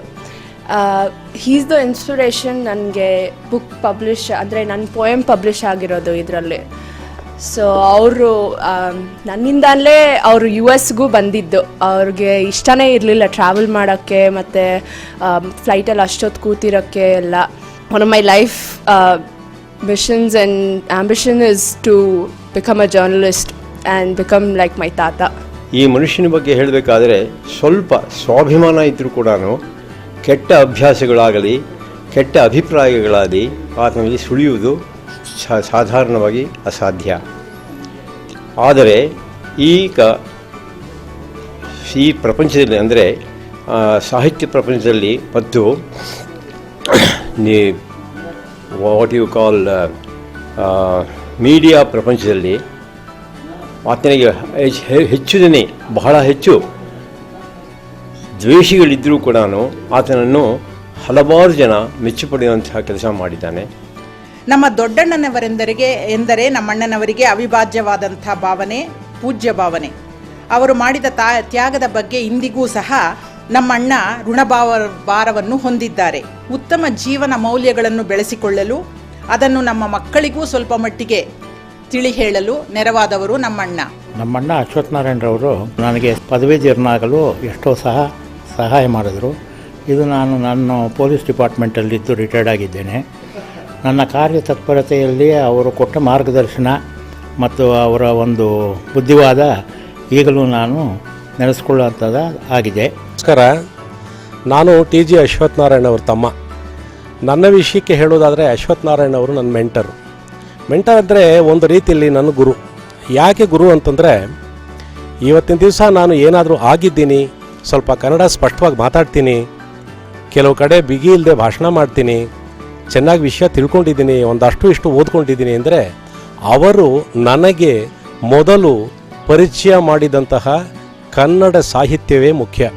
ನಮ್ಮ ದೊಡ್ಡಣ್ಣ ಸಂಸ್ಕೃತದಲ್ಲಿ ನಮಗಾಗಲೇ ಅಭ್ಯಾಸ ಮಾಡಿಸಿದ್ರು, ಎರಡನೇ ಅಣ್ಣ ಕನ್ನಡ ಅಭ್ಯಾಸ ಮಾಡಿಸಿದ್ರು, ಆಮೇಲೆ ಕಾಲೇಜಿಗೆ ಹೋದಾಗ ಆನರ್ಸ್ ಸೇರಿದಾಗ ಇಂಗ್ಲೀಷ್ ಅಭ್ಯಾಸ ಆಯಿತು. ಈ ಸಂಸ್ಕೃತ ಬೇಸಿಂದ ನಮಗೆಲ್ಲ ಏನಾಯಿತು ಅಂದರೆ ಮುಂದೆ ಒಳ್ಳೆ ಮೇಷ್ಟ್ರಾಗೋಕ್ಕೆ, ಒಳ್ಳೆ ಮಾತುಗಾರರಾಗೋಕ್ಕೆ, ಒಳ್ಳೆ ಚಿಂತಕರಾಗೋಕ್ಕೆ, ಒಳ್ಳೆ ಬರವಣಿಗೆದಾರರಾಗೋಕ್ಕೆ ತುಂಬ ಸಹಾಯ ಆಯಿತು. ಯಾವುದೇ ಮನೆಯಲ್ಲಿ ಈ ಥರ ಎನ್ವಿರಾನ್ಮೆಂಟ್ ಇದ್ದಾಗ ಅಣ್ಣಂದರು ನಮಗೆ ಮಾಡೆಲ್ ಆಗ್ತಾರೆ. ನಮಗೆ ಒಂದು ರೀತಿಯ ಕಡು ಬಡತನ ಅಲ್ಲದೇ ಇದ್ದರೂ ಬಡತನವಂತೂ ಇತ್ತು. ಒಂದು ಘಟನೆ ಜ್ಞಾಪಿಸ್ಕೊಳ್ತೇನೆ ನಾನು. ಕನ್ನಡಪ್ರಭದಲ್ಲಿ ಅವರು ಸೇರಿದ ಒಂದು ದಿನಗಳವೆಲ್ಲ ಸುಮಾರು 69-70 ಇಸ್ವಿ. ನೈಟ್ ಶಿಫ್ಟ್ ಮಾಡಿ ಅವರು ಮನೆಗೆ ಬರ್ತಾಯಿದ್ರು. ಮನೆಗೆ ಬರ್ತಾ ಒಂದು ಕನ್ನಡಪ್ರಭ ಕಾಪಿ ಹಿಡ್ಕೊಂಡು ಆ ಕಾಪಿ ಒಳಗಡೆ ಒಂದು ಬನ್ ಹಿಡ್ಕೊಂಡು ಬರ್ತಾಯಿದ್ರು. ಅವ್ರು ರಾತ್ರಿ ಅವ್ರಿಗೆ ಟೀ ಮತ್ತು ಬನ್ ಕೊಡ್ತಾಯಿದ್ರು ನೈಟ್ ಶಿಫ್ಟ್ನವ್ರಿಗೆ. ಆ ಬನ್ನನ್ನು ಮನೆಗೆ ತರ್ತಾಯಿದ್ರು. ಈಗ ಮಾತಾಡಲಲ್ಲ ನಮ್ಮ ಅಕ್ಕ, ಅವಳು ನಾನು ಆ ಬನ್ಗೋಸ್ಕರ ಹೊಡೆದಾಡ್ತಾ ಇದ್ವಿ. ಅದು ನಮಗೆ ಭಾರಿ ಇವತ್ತು ನೆನೆಸ್ಕೊಂಡ್ರೆ ಅದು ಎಂಥ ಒಳ್ಳೆ ಘಟನೆ, ಎಂಥ ಒಳ್ಳೆ ಸಂದರ್ಭ. ಆ ಬಡತನವನ್ನು ನಾವೆಷ್ಟು ಎಂಜಾಯ್ ಮಾಡಿದ್ದೇವೆ ಅನ್ನೋ ತುಂಬ. ಯಾವುದೇ ಒಬ್ಬ ವ್ಯಕ್ತಿ ಚೆನ್ನಾಗಿ ಬದುಕಿ ಬಾಳಿ ಒಳ್ಳೆಯ ವ್ಯಕ್ತಿ ಸಮಾಜಘಾತುಕನಲ್ಲದೆ ನಿಜವಾದ ಸಾಮಾಜಿಕ ವ್ಯಕ್ತಿ ಆಗ್ತಾನೋ ಅವನ ಹಿಂದೆ ಬಡತನ ಇರುತ್ತೆ, ಅವನ ಹಿಂದೆ ಪ್ರಾಬ್ಲಮ್ಸ್ ಇರುತ್ತೆ. ಅಂತಹದಿಂದ ನಾವು ಬಂದದ್ದರಿಂದ ನಾವು ನಿಜವಾಗಲೂ ಒಳ್ಳೆ ಸುಸಂಸ್ಕೃತರಾಗಿ ಸಮಾಜಕ್ಕೆ ಒಳ್ಳೆಯ ಸೇವೆ ಮಾಡಿಕೊಂಡಿದ್ದೇವೆ. ಅಂತಹ ಸೇವೆಗೆ ಅವಕಾಶ ಕೊಟ್ಟವರು ನಮ್ಮ ಅಣ್ಣಂದರು ಟಿ ಜಿ. ನಾನು ಅರ್ಥ ಮಾಡಿಕೊಂಡಾಗೆ ತುಂಬ ಸಮಯ ಪ್ರಜ್ಞೆ ಇರೋ ಮನುಷ್ಯ, ಭಾಷಾ ಪ್ರಜ್ಞೆ ಇರೋರು. ಮಾತು ಕಟುವಾದರೂ ಆ ಕಟುವಿನಿಂದ ಒಂದು ಕಾರಣ ತರ್ಕ ಇರ್ತಿತ್ತು. ಕೆಲವು ಸಲ ಸ್ವಲ್ಪ ಅತಿ ಅಂತ ಅನ್ನಿಸಿದ್ರು ಕೂಡ ಅದು ಮನುಷ್ಯ ಸ್ವಭಾವ. ಎಲ್ರಿಗೂ ಅವ್ರದ್ದೇ ದೌರ್ಬಲ್ಯ ಪ್ರಾಬಲ್ಯ ಇರುತ್ತೆ. ಆದರೆ ಮನುಷ್ಯನ ದೌರ್ಬಲ್ಯವನ್ನೇ ಪ್ರಾಬಲ್ಯ ಮಾಡ್ಕೊಳ್ತಿದೆಯಲ್ಲ, ಅದು ಅವ್ರಿಗೂ ಮಾತ್ರ ಸಾಧ್ಯ. ಅವರು ಭಾಳ ಸರಳ. ಒಂದು ಯಕಶ್ಚಿತ್ ಅಂತ ಒಂದು ಸುದ್ದಿನೂ ಕೂಡ ಭಾಳ ಬೃಹತ್ತನ್ನು ಹಾಗೆ ತೋರಿಸಿ ಅದಕ್ಕೆ ಒಂದು ಆಕಾರ ಕೊಟ್ಟು ಮಾಡ್ತಿದ್ದ ಮನುಷ್ಯ. ಒಬ್ಬ ಮನುಷ್ಯನಿಗೆ ಒಂದು ಪ್ರತಿಭೆ ಇದೆ ಅಂದರೆ ಬಹಳ ಮುಕ್ತವಾಗಿ ಗುರುತಿಸ್ತಿದ್ರು. ಆ ಪ್ರತಿಭೆ ಗುರುತಿಸೋಕೆ ಹಿಂಜರಿಯೋ ಗುಣಕ್ಕೆ ಯಾಕೆ ಮತ್ಸರ ಅಂತ ಹೇಳ್ತಾರಲ್ಲ, ಆ ಥರ ಯಾವತ್ತೂ ಹಿಂಜರಿತಿತ್ತಿಲ್ಲ. ಇದು ನನ್ನ ಅಭಿಪ್ರಾಯ. ಇವ್ರ ಜೊತೆ ಕೆಲಸ ಮಾಡಿದ್ರು, 15 ವರ್ಷ ಕೆಲಸ ಮಾಡಿದ್ರು, ಕಲಿತಿದ್ದೀನಿ, ಇನ್ನೂ ಕಲಿತಿದ್ದೀನಿ. ನಾನು KS ರಾಜನ್ ಅಂತ ಕನ್ನಡಪ್ರಭ ದಿನಪತ್ರಿಕೆಯಲ್ಲಿ ಸುದ್ದಿ ಸಂಪಾದಕನಾಗಿ ಕೆಲಸ ಮಾಡಿ ನಿವೃತ್ತನಾಗಿದ್ದೆ. ಸುದ್ದಿ ಸಂಪಾದಕ ಆದೆ ಅಂತಂದರೆ ಸುಮ್ಮನೆ ಸುದ್ದಿ ಸಂಪಾದಕ ಆಗಿಬಿಡಲಿಲ್ಲ. ಆದರೆ ಹಿಂದೆ ನನ್ನ ಪ್ರತಿಭೆಯೋ ನನ್ನ ಕೆಲಸ ಕಾರ್ಯಕ್ಕಿಂತಲೂ ಹೆಚ್ಚಾಗಿ ಅನ್ಯರು ನನಗೆ ನೀಡಿದ ಸಹಕಾರ ಮತ್ತೊಂದು ತುಂಬ ಮಹತ್ವದ್ದು. ಅದರಲ್ಲಿ ತುಂಬ ನೆನಪಿಸ್ಕೊಳ್ಳುವಂಥದ್ದು TG ಅಶ್ವತ್ಥನಾರಾಯಣ ಅವರು ಅವರೊಂದಿಗೆ ಸುದೀರ್ಘವಾದ ಕೆಲಸ ಮಾಡಿದ ಶ್ರೇಯಸ್ಸು ಬಹುಶಃ ನನಗೇ ಸಲ್ಲಬೇಕು ಅಂತ ಕಾಣುತ್ತೆ. ಇನ್ಯಾರೂ ಅದನ್ನು ಮಾಡಲಿಕ್ಕೆ ಆಗಿಲ್ಲ. ಮೇಲ್ನೋಟಕ್ಕೆ ಅವರು ತುಂಬ ಹೊರಟೇನೋ, ತುಂಬ ಸಿಡಿಗುಡ್ತಾರೇನೋ ಅನ್ನೋ ಥರ ಅನ್ನಿಸ್ತಾ ಇರುತ್ತೆ ಅವಾಗ. ಆದರೆ ಸಂಸ್ಕೃತ ಸೂಕ್ತಿ ಇದ್ದ ಹಾಗೆ ವಜ್ರಾದಪಿ ಕಠೋರಾಣಿ ಮೃದೂನಿ ಕುಸುಮಾದಪಿ ಅಂತ. ಮೇಲ್ನೋಟಕ್ಕೆ ಅವರು ವಜ್ರವಾಗಿ ಕಠಿಣವಾಗಿ ಹೊರಟಾಗಿ ಮಾತಾಡ್ತಾರೆ ಮತ್ತೊಂದು ಅಂತ ಅನಿಸುತ್ತೆ. ಆದರೆ ನಿಜವಾಗಿ ಹೃದಯ ತುಂಬಿ ಮಾತಾಡಿದಾಗ ಎಷ್ಟು ಮೃದು ಸ್ವಭಾವದ ವ್ಯಕ್ತಿ ಮತ್ತೊಂದು ಅನ್ನೋದು ತುಂಬ ಸುಲಭವಾಗಿ ಅರ್ಥವಾಗುತ್ತೆ. ಆದರೆ ಅದಕ್ಕೆ ಸ್ವಲ್ಪ ಸುದೀರ್ಘ ಒಡನಾಟ ಅಗತ್ಯ ಇರುತ್ತೆ. ಆ ಸುದೀರ್ಘ ಒಡನಾಟ ನನಗೆ ಸಿಕ್ಕಿದ್ದು ನಾನು ಪುಣ್ಯ ಅಂತ ಇವತ್ತಿಗೂ ಭಾವಿಸ್ಕೊಳ್ತೀನಿ. ಕೆಲಸಕ್ಕೆ ಸೇರಿದ ಹೊಸದ್ರಲ್ಲಿ ನಾವಿನ್ನೂ ಆಗತಾನೆ ಪತ್ರಿಕೋದ್ಯಮ ಪ್ರವೇಶ ಮಾಡಿದ್ವಿ. ಪತ್ರಿಕೋದ್ಯಮ ಅಂದರೆ ಹೇಗೆ, ಏನಿರುತ್ತೆ, ಏನು ಒಂದೂ ಗೊತ್ತಿರಲಿಲ್ಲ. ಅಂಥ ಸಂದರ್ಭದಲ್ಲಿ ನಮ್ಮನ್ನು ತೀಡಿ ನಮಗೊಂದು ಸ್ವರೂಪ ಕೊಟ್ಟು ನಮ್ಮನ್ನೂ ಪತ್ರಿಕೋದ್ಯೋಗಿ ಅಂತ ಜನ ಗುರುತಿಸೋ ರೀತಿ ಮಾಡಿದ ಹಲವಾರು ಮಹಾನುಭಾವರಲ್ಲಿ ನನ್ನ ಮಟ್ಟಿಗೆ TG ಅಶ್ವತ್ಥನಾರಾಯಣ ಅವ್ರ ಪಾತ್ರ ಬಹಳ ಪ್ರಮುಖವಾದ್ದು.